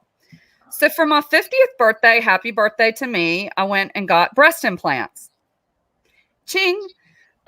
Within 3 months, I'd gained 10 pounds and started having weird kind of some days. I could barely get out of bed. I had this huge brain fog. All the joy got sucked out of my life. I think it was the only time in my life when I was literally suicidal at some points. And I really chalked it up to menopause. I thought, this is just menopause. I had the hysterectomy back in 2014.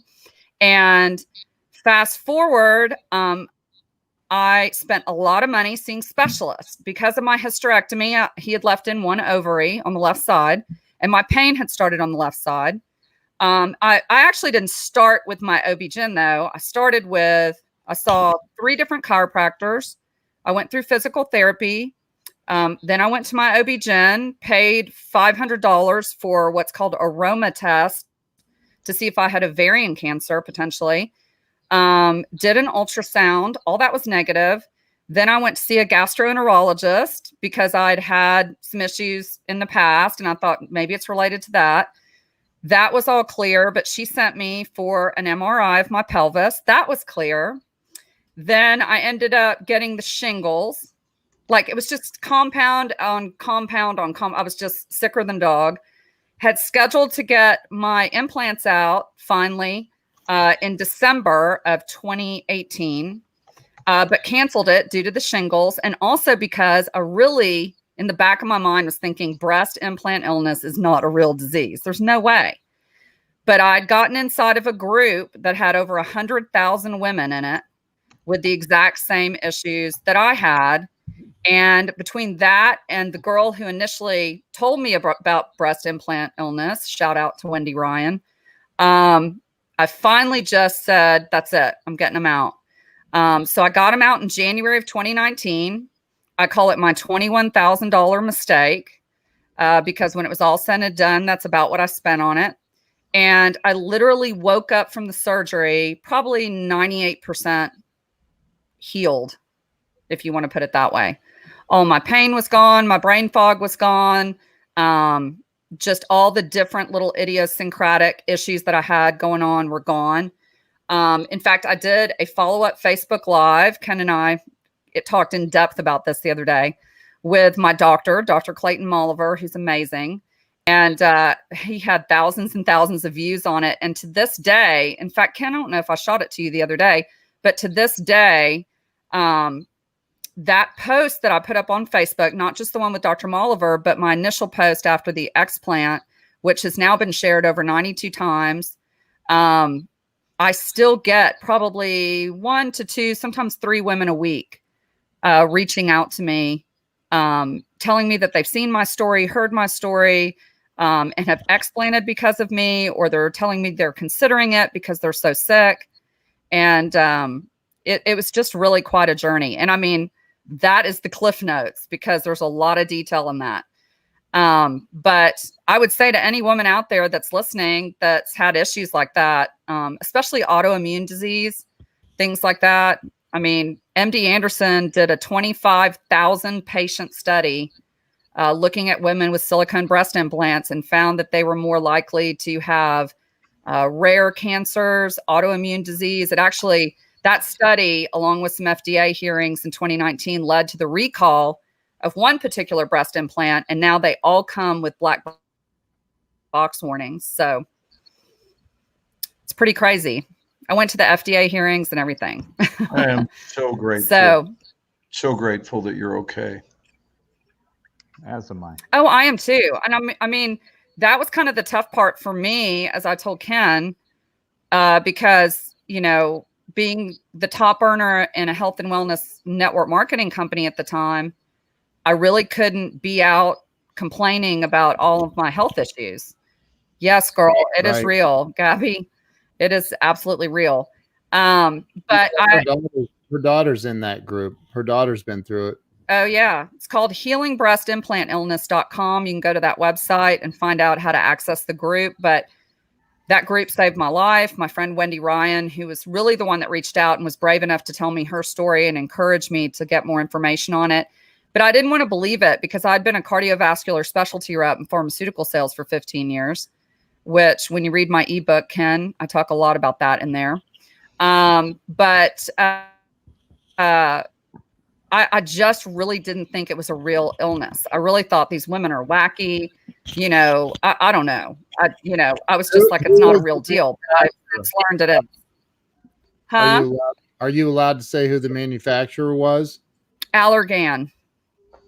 And in fact, Allergan is the one that ended up being recalled was also made by Allergan. It was a textured silicone implant that was found to cause what they call BIA-ALCL. It stands for breast implant acquired lymphoma. The ALCL is a type of lymphoma. Gee. And what was heartbreaking was sitting there at the FDA hearings and seeing women who had had double mastectomies and therefore had textured implants put in with their reconstruction because they used texture to grip the skin because there's nothing else there.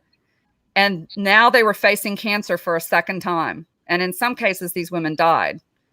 Oh, God. Yeah. Mentor too, Gabby. Mentor was definitely put on the spot. When I was at the FDA hearings, the two companies that were under fire by the FDA were Mentor and Allergan, and mainly for not doing follow-up studies to some of the issues that were brought out in the 1990s like they were supposed to. So that's a huge topic that really deserves like a 2-hour live.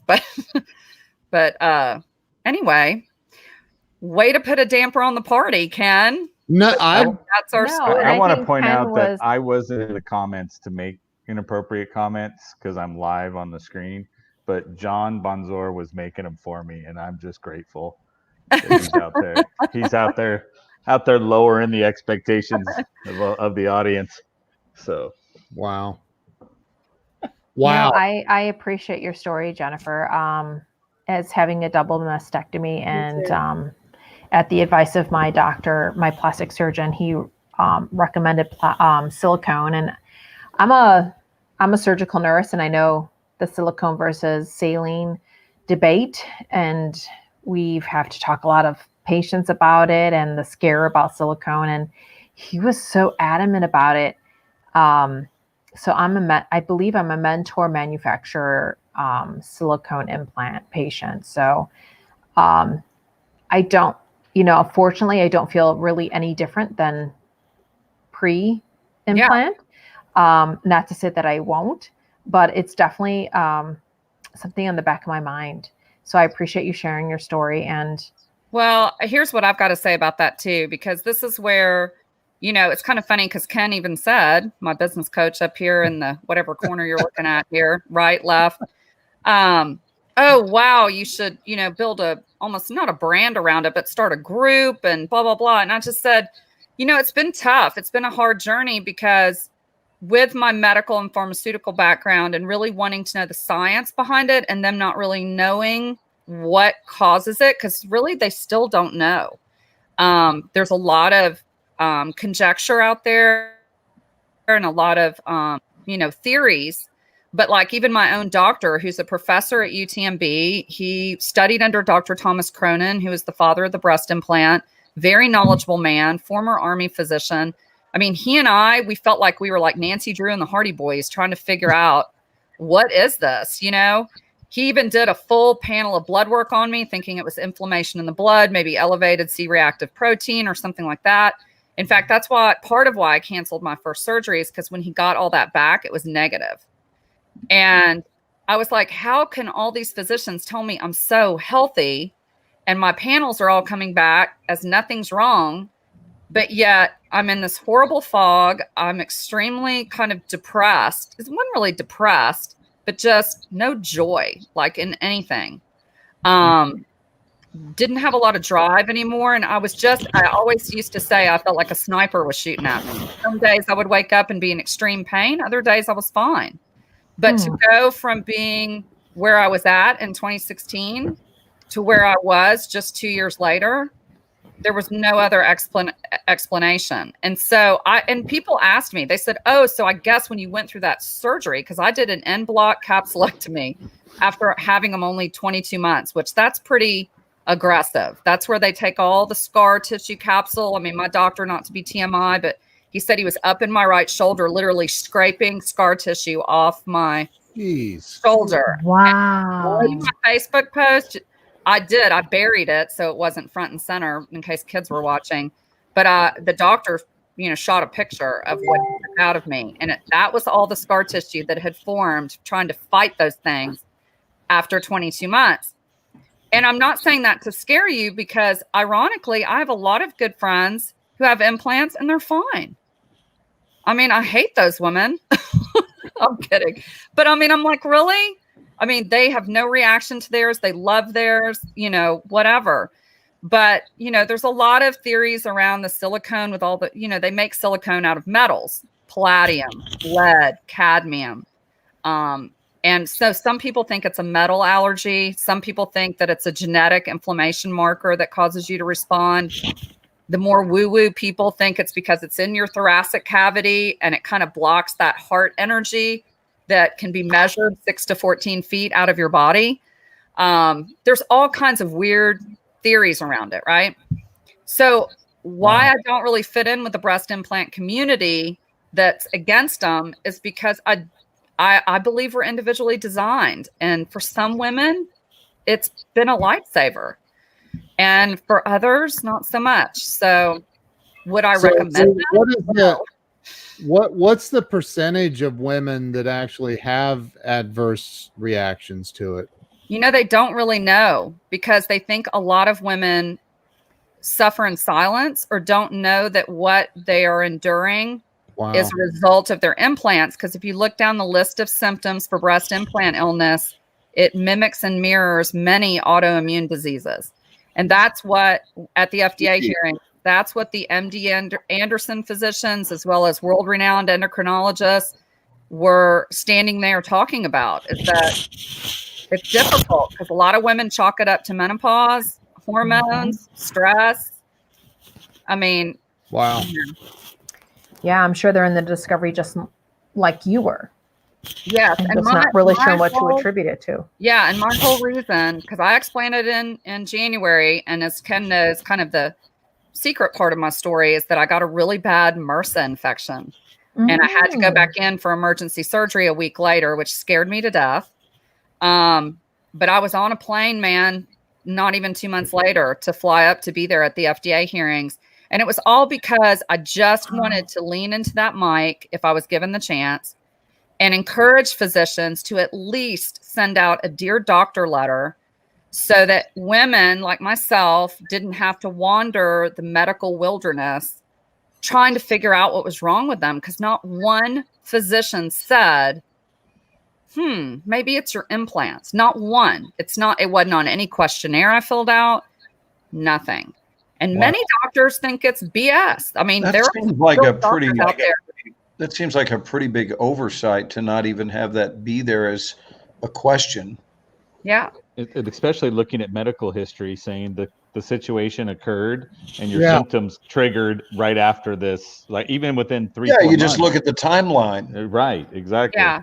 I mean, friends, whether we're ingesting or implanting anything foreign in our body, I think we all have to be cognizant that we're going to be ready for a reaction or be ready for your body to fight for homeostasis, for it to go back to what normal is for it. I think we have to know that. May I suggest expanding that even further and say that same dynamic is in play throughout the entirety of your life, not just your body, but anytime you're introducing your life to something that is different, that is new, that it might be a good idea to track your life's reaction to it. Mm-hmm. Yeah, and in going with that, I think it's if you're introducing anything foreign into your mind. Yes, that's what I'm talking about. Yeah, absolutely. And then did your life get better following the introduction of that, or did it get worse? That can also be true of a person that you've chosen to add to your life. What happened when that person was added to your life? On the timeline, did things soon thereafter begin to get better and move you more into alignment, or did things begin to fall apart because there's an out of alignment situation? I think that it's all connected. That was a great point. I removed him. And I'm sitting over here listening to Glenn, and I was like, "Hey, I just got dropped out of it." Yes, I guess I was not aligned. I'm saying, I'm right. the person. Yes. I think that was great insight, Glenn. I mean, that is what I call that is the Morshower power, in my opinion. Is you always bring the 32,000-foot bomb of wisdom. Yep. Well, my goal is not to be wise. My goal, if there were one, is to just really help others pay attention. That's all, just to become increasingly conscious and start tracking things. Just track what's happening in your life, track the results, track where you're at, an unmeasured life is a life doomed to fail. It's just the truth. We have to measure, and I'm not talking about, I mean, I've known people who have measured every single thing before every meal. Every single thing gets measured. It's not that that's wrong. I haven't taken it to that extent. That's someone else's right. But I certainly measure what I allow to affect my life. I measure it. And that allows me to increase my productivity because I'm noticing what things I've said yes to that turns out they don't work. And I don't, I think we get too often caught up in the morality of something. Is it good or bad? Is it right or wrong? How about if we simply say, does it work or doesn't it? And then we often learn that when we find that something works, it turns out it's also moral for us. It's a correct moral decision. But I don't think it starts with the morality. It starts with, is this something that's working? And we have to be, as 12-step programs have been teaching people since the beginning of time, is it's only going to be a fair measurement if you are rigorously honest. You have to be willing to tell yourself the truth about whether or not the choices we're making in our lives are choices that are working. Are the relationships we're in, are those ones that are working? And if they're not, let's move to repair as a first option. And if that's not doable, then we exit. But we don't keep hanging out in what isn't working. Mm-hmm. Yeah, that's so true. I mean, I think you didn't do it, Jennifer. You didn't hang out in what wasn't working. No. It wasn't working. So you went on an investigative mission to find out, hey, I'm better than this. I don't typically feel this way. I know there's got to be a reason why I'm feeling this way. And you uncovered it. But if you had just sat around feeling awful, that would have been the solution, and it probably would have killed you. Well, it was like a very long, painful elimination diet. I was trying to slowly eliminate all the possible medical reasons, nutritional reasons. But what was most heartbreaking to me, and I think would be heartbreaking to every single one of us here as people who live to inspire and empower and love on other people, what was heartbreaking to me was to see women that were suffering and would not get them removed because of what others may think. In some cases, it was their spouse. In some cases, it was their friend group. They didn't want to look. It was all about their looks. Like, I feel horrible. I can't get out of bed. This is wrong. That is wrong. But you know what? If I got him out, my husband wouldn't love me anymore. Or I wouldn't be accepted at the club anymore. And that was scary to me. I'm thinking these women would rather feel like they're dying than to displease their spouse. I mean, if you're with someone who that's the only reason they love you, I mean, my husband told me not to get them. I got them, and I'm not saying he didn't like them. He did.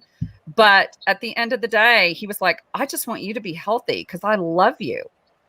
And it just breaks my heart that not everybody has that. I'll also say that the physical pain is something more tolerable than the mental pain, right? With most individuals, if it's a physical pain I have to bear through, I will. And I'm not even talking about my breast implants, John. So it's a good thing you left. But let's talk about Bigfoot.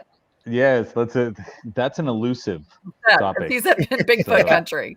Yeah. I will tell you that if we move the discussion to Bigfoot, we will be the only talk show that has ever gone from breast implants to Bigfoot. The true statement. Because that is an unusual. Bigfoot. Well, yeah, from yes, big boobs to exactly. Bigfoot, but that is an unusual transition right there. I got to say. I know. I felt like we lost all the male audience. Yeah. I told you, it is a Debbie Downer story. All you males have to have a significant other, which is more than likely a female, and you have to know what's up.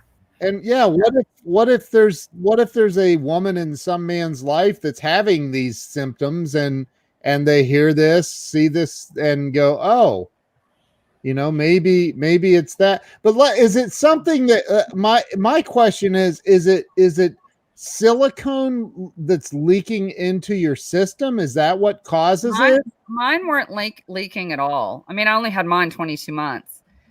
There are women who leak, but it doesn't matter either way, because even on the saline ones, they're wrapped in silicone. So most people honestly think that it's an allergy to the silicone itself. It's the way the body reacts to the silicone itself. The saline, if they leak, it's not a big deal because it's saline. Although you'll go inside that group and there's women who post their pictures of their saline removed and they're filled with mold because they had tiny holes in them and they grew mold. And so these women basically had the symptoms of someone who had been exposed to toxic mold. Wow. Yes, your daughter's ruptured. I mean, I know a lot of people obviously now who have that story. I mean, my own doctor, he just put up on his Instagram. If you follow Dr. Clayton Molliver, he put up on his Instagram the other day some implants he removed, and he cut open the scar because fortunately this woman said, take it out, what's called end block, where they take the scar, the whole capsule, because there are some doctors that will just snip open the capsule and remove the implant from inside. And if that thing has leaked or ruptured, it gets silicone all in their system. Wow. So, and there have been stories of women who have gone in, had their implants removed intact by going into the capsule, and they just pulled out the implants because maybe they only had them a short period of time or whatever.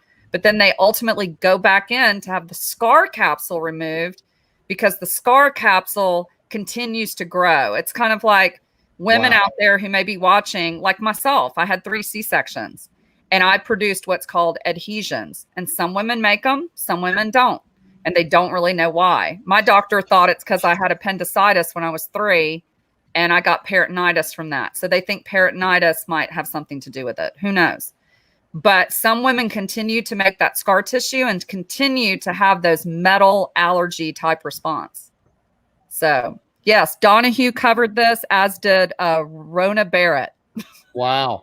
If we're going to get that old. No, I'm kidding. This is Rona Barrett in Hollywood. Yeah. Remember that? Yes. This is Lifestyles of the Poor and Unknown.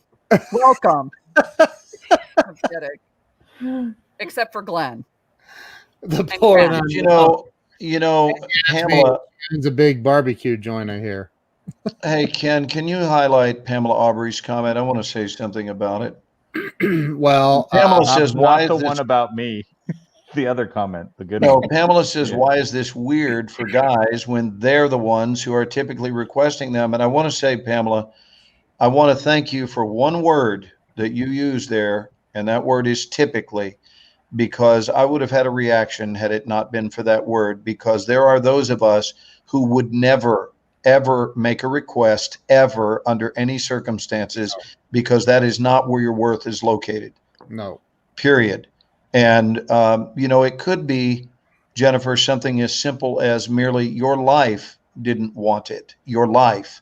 I don't mean your mind. I mean the entirety of your life, that it's on a case-by-case basis. And for who you are, it didn't want it.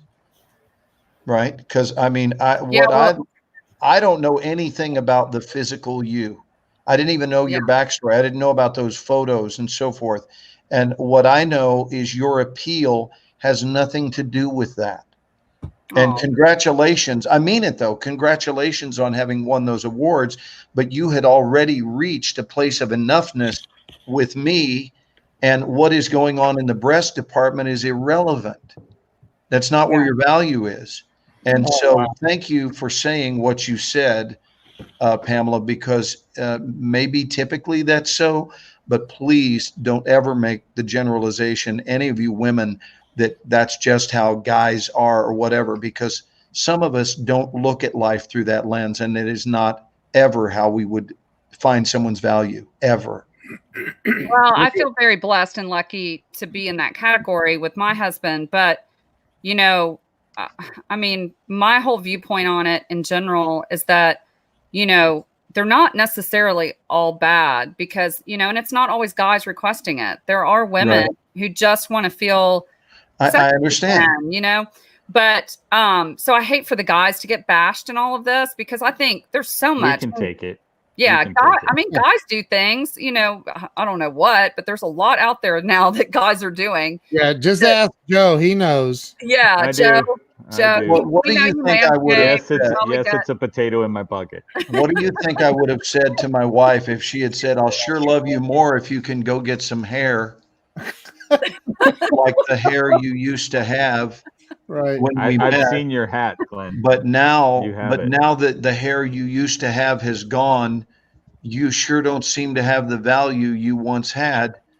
I would have uttered the 4 words, then take a hike. Yep. Well, I do want to say, and I'm not getting paid to endorse this woman. In fact, I don't really like the woman that heads up all of this, but healingbreastimplantillness.com saved my life. Healingbreastimplantillness.com. Go now, get in their Facebook group. You'll be glad you did. Charles Coachman. Charles. Yes. Yes. That was beautiful. Charles. Hey, Yasmin and oh my God. I just saw what Gabby wrote. Yeah, look at that.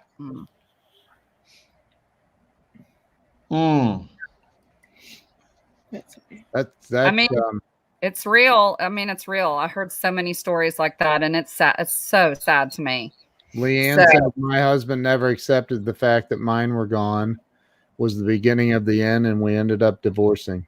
Leanne, come on now. Okay, that's it. Because I love Leanne. Love Leanne. Our friend from down under. Okay. We need an Aussie accent. All right. I didn't know how late we were going to go, but however late we were going to go, we're going later now because Daddy's fired up. Listen, I want to say this. What is it you love? What is it you love when you love someone? What is it we're loving? Why do we choose someone? Why do we spend time with them? How in-depth is it? How quickly is your relationship going to fold? What does it require to get it to cave in? Those are all questions. Where do we find value in our friendships? What is it based on? I am so sorry to hear that, Leanne, and I'm so sorry to hear that, Gabby, for your daughter. But wow, goodness gracious. Yeah. I'd have to say there had to be more before that, because the connection couldn't be that genuine. So does that mean if you got in an accident and lost a leg, is it the same thing? Right? The answer is, well, no, I can't be around you anymore. So when I look at it, I say, like Glenn was saying, it's got to be more of a connection than just the physical connection to carry you through the relationship. I agree. Yeah, well, and because in first place, that changes as you get older anyway. Correct. Well, like Leanne says, she's happier now than ever. And I literally live by the motto that man's rejection is God's protection. Always. Always, always, always. So, I feel like these women, like even my journey, and this is kind of my funny spin on it, but do you remember the demotivational posters? Remember how they used to do the motivational posters and then they made the demotivational posters? Like, what were those? Give us an example. What if your whole life is just to serve as a warning to others? And I'm like, I feel like God is like, okay, let's look at Jennifer. She's a loudmouth. She'll tell everybody about her journey. So if we need a big old mouthpiece for breast implant illness, let's let her get those puppies, get sick, get them out, and then she'll tell everybody. Yeah. There won't be any shutting her up, is what they say. Yes. So, and I understand the exercise thing. So are we doing squats the whole time, or are you sitting on one of those little bouncy ball things? I'm sitting on a bouncy ball. Okay. So can I pose a serious question, Jennifer? Yes. And it is serious. I really mean this. Do you think that's what's going on? What you just said. I was chosen to go through that? No, when you said, me, I'll talk a lot about anything, and I'm just wondering maybe what is your actual take on that? Well, my actual take is I'm fine with that. I am a warrior. I am. I kind of viewed the whole thing as an adventure looking back, which is part of why I didn't want to build some kind of big brand around it or live there, because I do feel that a lot of the women that are wrapped up in that community are, and I don't want to hurt anybody's feelings because there's some amazing women, and this is not stereotypical of all of them. I'm just saying I really feel for these women, because if they eventually stop using implants and go to something more biodegradable or natural or whatever it is, and there's no longer this issue, I think some of these women aren't going to know what to do with themselves or what their excuses are going to be, because they live in that victim mindset all the time, you know? And I mean, I heard so many of them be so bitter about, well, I got them in and now my insurance won't pay to get them out. And I'm thinking, well, I mean, you chose to get them in. It's cosmetic. I mean, I could kind of see why insurance wouldn't want to pay to get them out, because they're kind of like, we're paying for your mistake. But I also see the anger behind it in saying, well, I didn't know what I was getting into. But I will say, when you're there and you're signing off on everything, and I'm sure Yasmin can say the same thing, they hand you a stack of paperwork this thick that tells you pretty much that, you know, you're going to grow 3 heads and there's the possibility of whatever, you know, I mean, it's all this horrible adverse event. Even if it only happened to one person, it's in that stack of paperwork, but nobody reads that. Everybody's just in there usually with their husband. Woohoo, I'm getting boobs, you know, and they don't read that. So, I mean, I'm, you know, as coaches, I take the tack that at some point too, we have to take accountability and responsibility for the fact that we did or didn't read that fine print, or that we did or didn't cancel that surgery, or that we did or didn't choose to listen to the warnings. Yeah. For example, they have black box warnings now on silicone implants, right? Who sees that? Not the patient. I mean, that box is getting cracked open when the patient's out cold on the table. Yeah, that's true. They're not reading that black box warning. So my only thing, like I said, is I just wanted physicians to be educated about the response, the potential response to these implants, so that when somebody like myself comes in their clinic, they can keep me from spending $7,000, $8,000, $10,000 on specialists to try to figure out what's wrong. So Jennifer needs to run for president of the breast implant illness removal. No. If it's coalition for fan club. Yeah. Yes. Yeah. What are your thoughts? What about Kellen? Kellen, you have any thoughts around this? Kellen's been so quiet. Well, I'm just, you know, I'm in awe of Jennifer's story, and you know, she talked to me a little bit when we talked the other day, and I think it's so important that she gets the word out, because she is the mouthpiece to help somebody that is going through something like that and has no clue why they don't feel, you know, because it's such a hidden diagnosis. And Sophia. Oh, that's cute. But yeah, no, I'm proud of you for telling your story tonight. Oh, well, thanks. We all are, dear. We all are. You're frozen. She's frozen now. Who? Oh, Jennifer is, yeah. You know, speaking for the guys, we are smart enough to keep we're smart enough to keep our mouths shut, largely because we respect the fact that there's a different language being spoken here, and we respectfully are listening and learning, frankly. And you keep saying Debbie Downer. It's like, if you help one person tonight figure out what's going on, that's not a downer. That's awesome. That's amazing. Well, I mean, it's weird though for me, because when I posted my story, I got bombarded with a lot of women that I'd never met in person. I'm not their doctor. I don't know anything about their situation. And a lot of them explanted because of my story, which was, I guess, good and bad, because I didn't know how to feel about that. I don't want women just running out and butchering themselves, right, quote unquote, to just because of what happened to me. You know, I want them to be smart about it. I want them to weigh all their options. I want them to talk and get both sides of the equation, and just use discernment. You know, you got to use your own intuition. I say this all the time, obviously, but God gives you your own fingerprint for a reason, right? And that's not just about your gifts and talents. That's about what's good for you may not be good for everybody else. So I think you're just giving people information to make a decision, to have an option. I mean, I didn't take it as you telling people to butcher themselves up. I took it as, this could be what's going on, and you should get this checked out and get educated and make the decision yourself. Yeah, the financial burden, grateful, Jennifer. I have somebody who's very near and dear to me who's going to get hers done on Monday.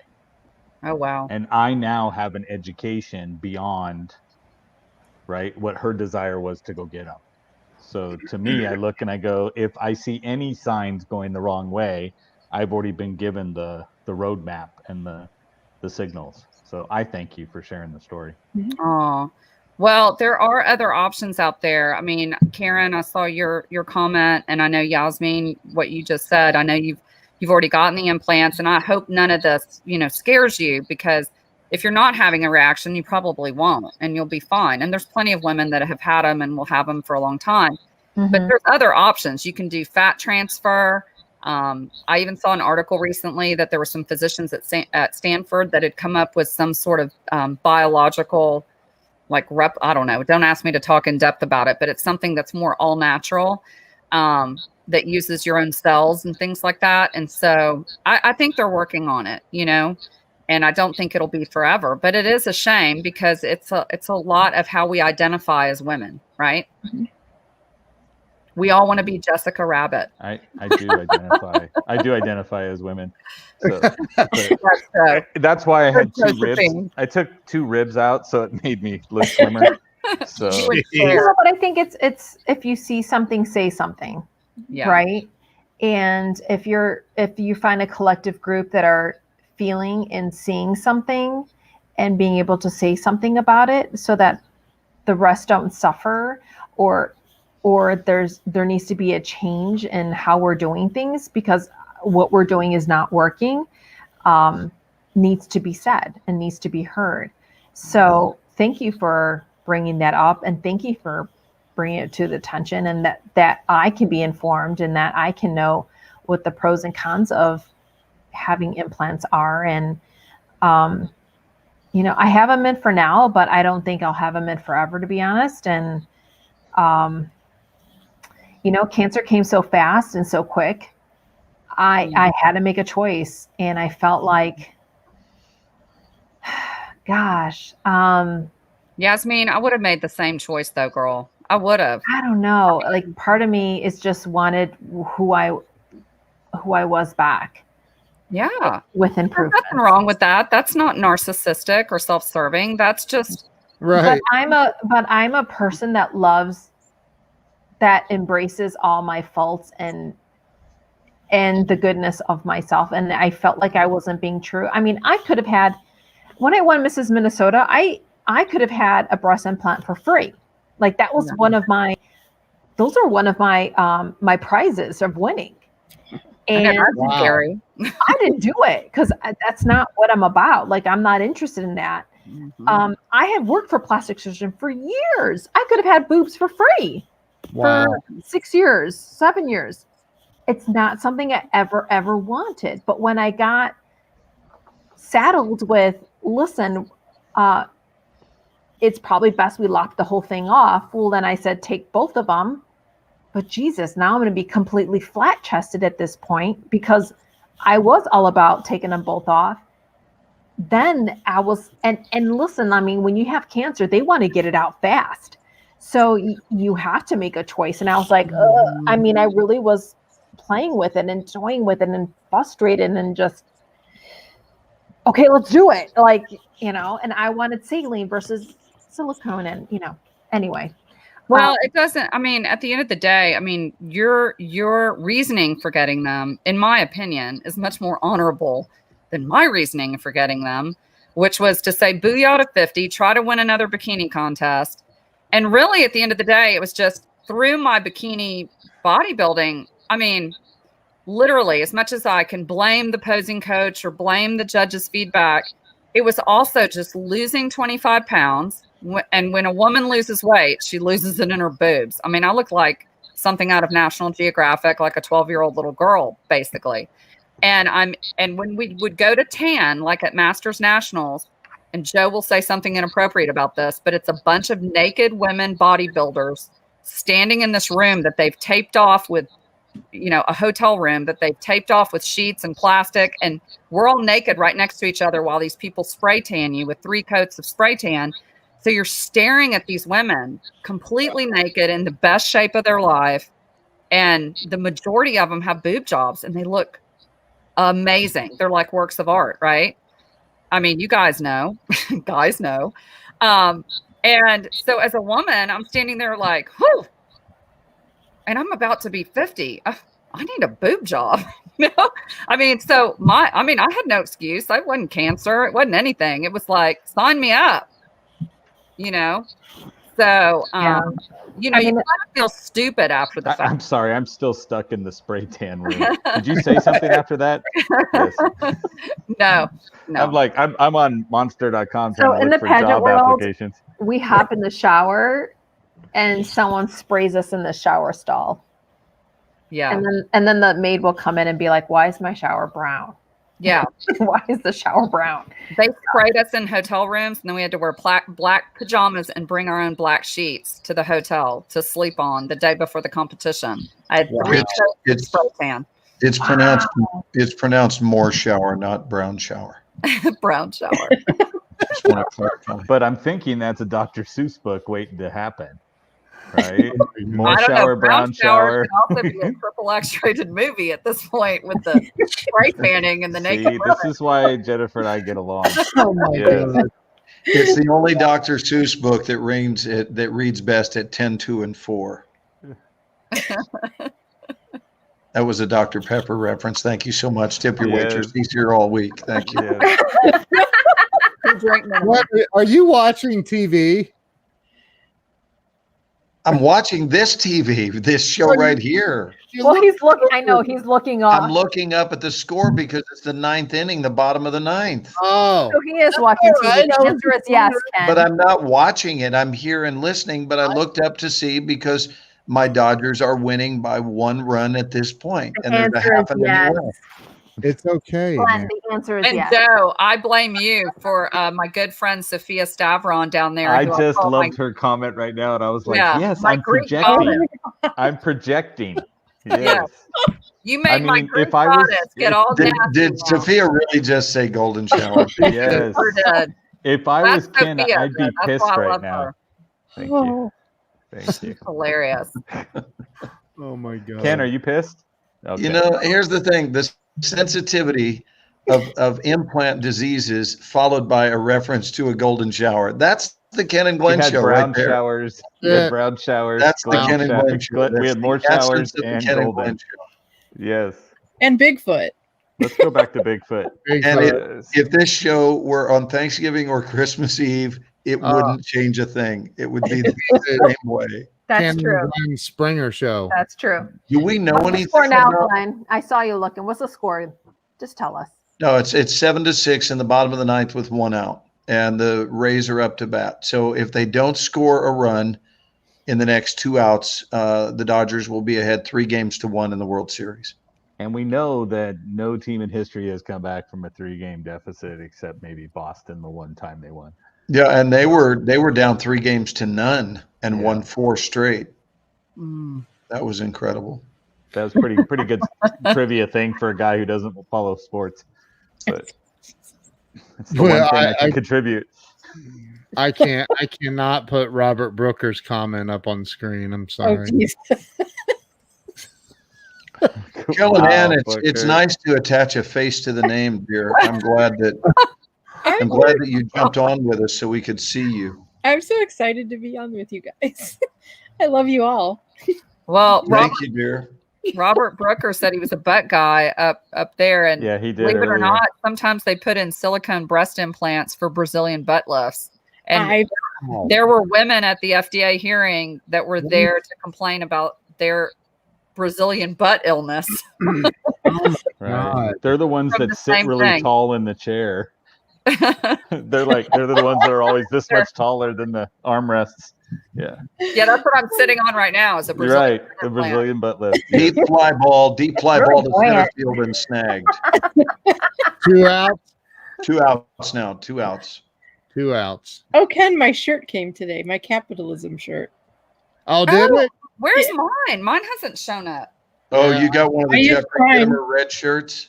I ordered several. Hey, some guy on Gittimer's stream this morning, some dude said, he said political correctness. I went to the doctor today and they asked me as I was filling out the questionnaire, what do you identify as?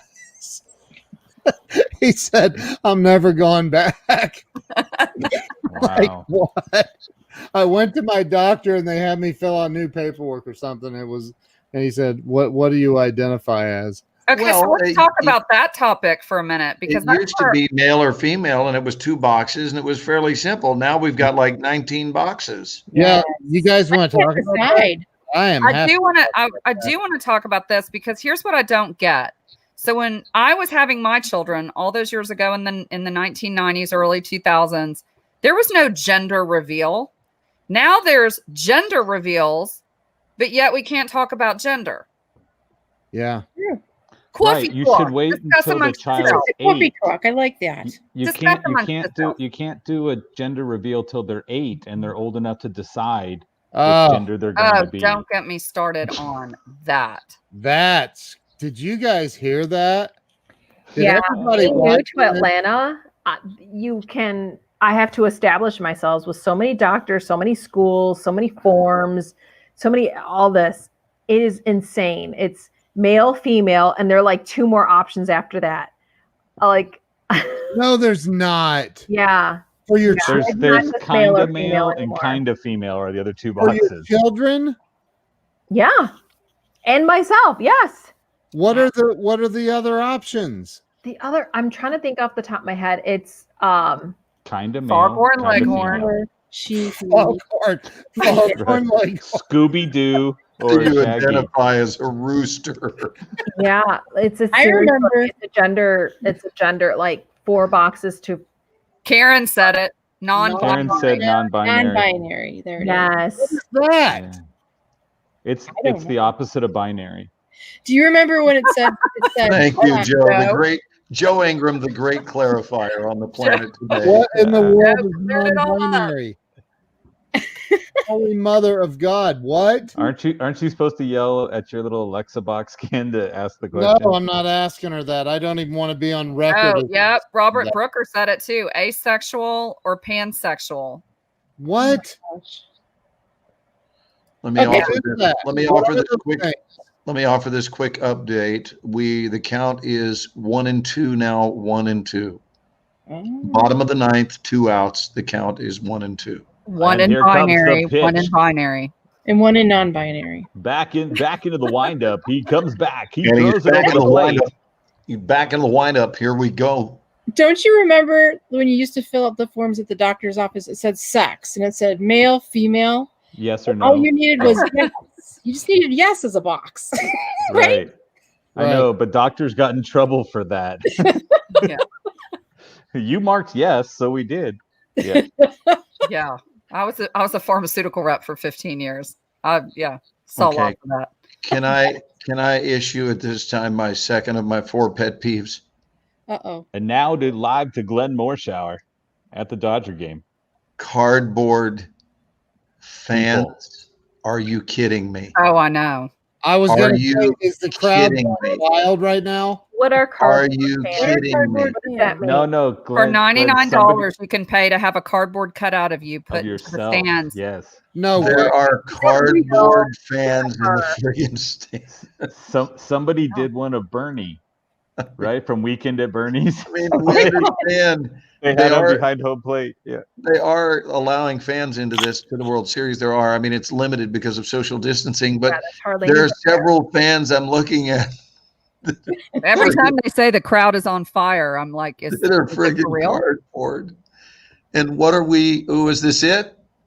Oh, foul ball. Anyway, really? Fouled away. We're still in this. What is wrong with us as human beings? What is wrong with us that when I get here at the fabulous Lowe's Hotel in Atlanta, what is wrong with us that I get in the elevator and I get to play the pretend game that there's not a 13th floor? What is wrong with us that we do that? I mean, we pretend we're grown people and it says 12, 14, 15, 16. And so as long as we don't tell it that it's the 13th floor, then it doesn't know. So we're just going to mark it down as the 14th. I think there could be evidence that that's what's wrong with us as people, is we come up with these insane things and then we create fear around them. Wow.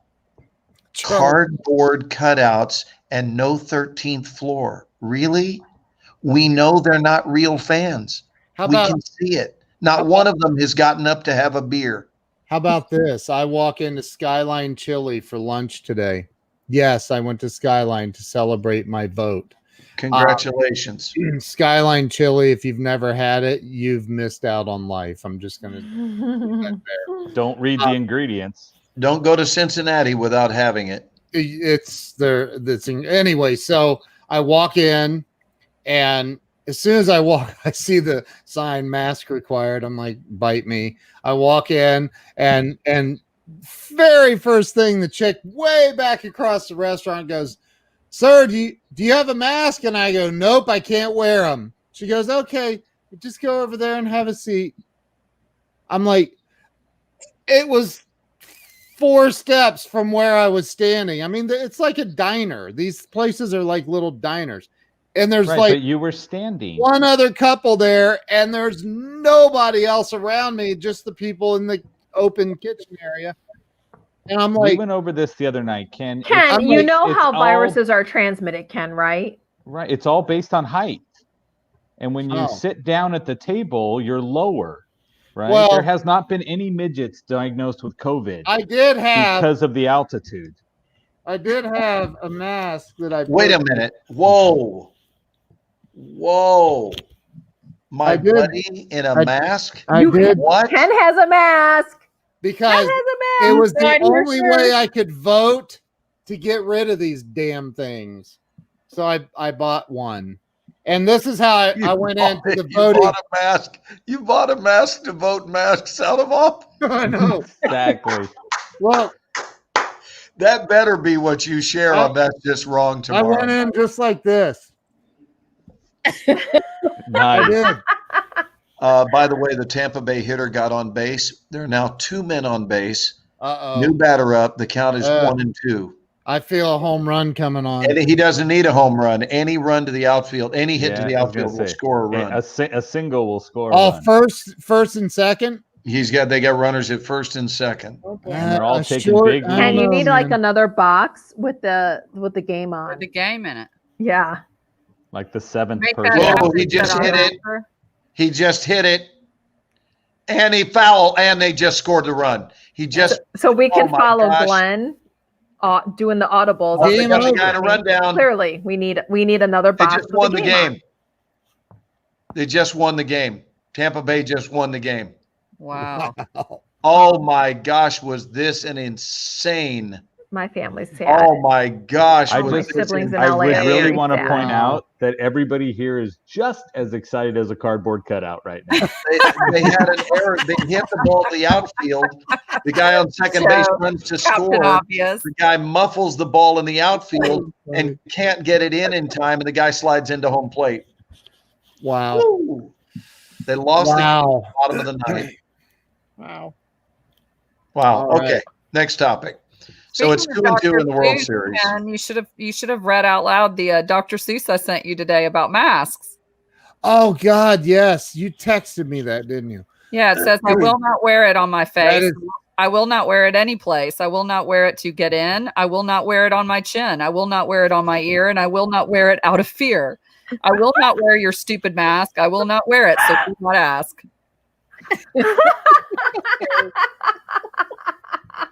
Here, I'm sharing it on my. That's Dr. Seuss.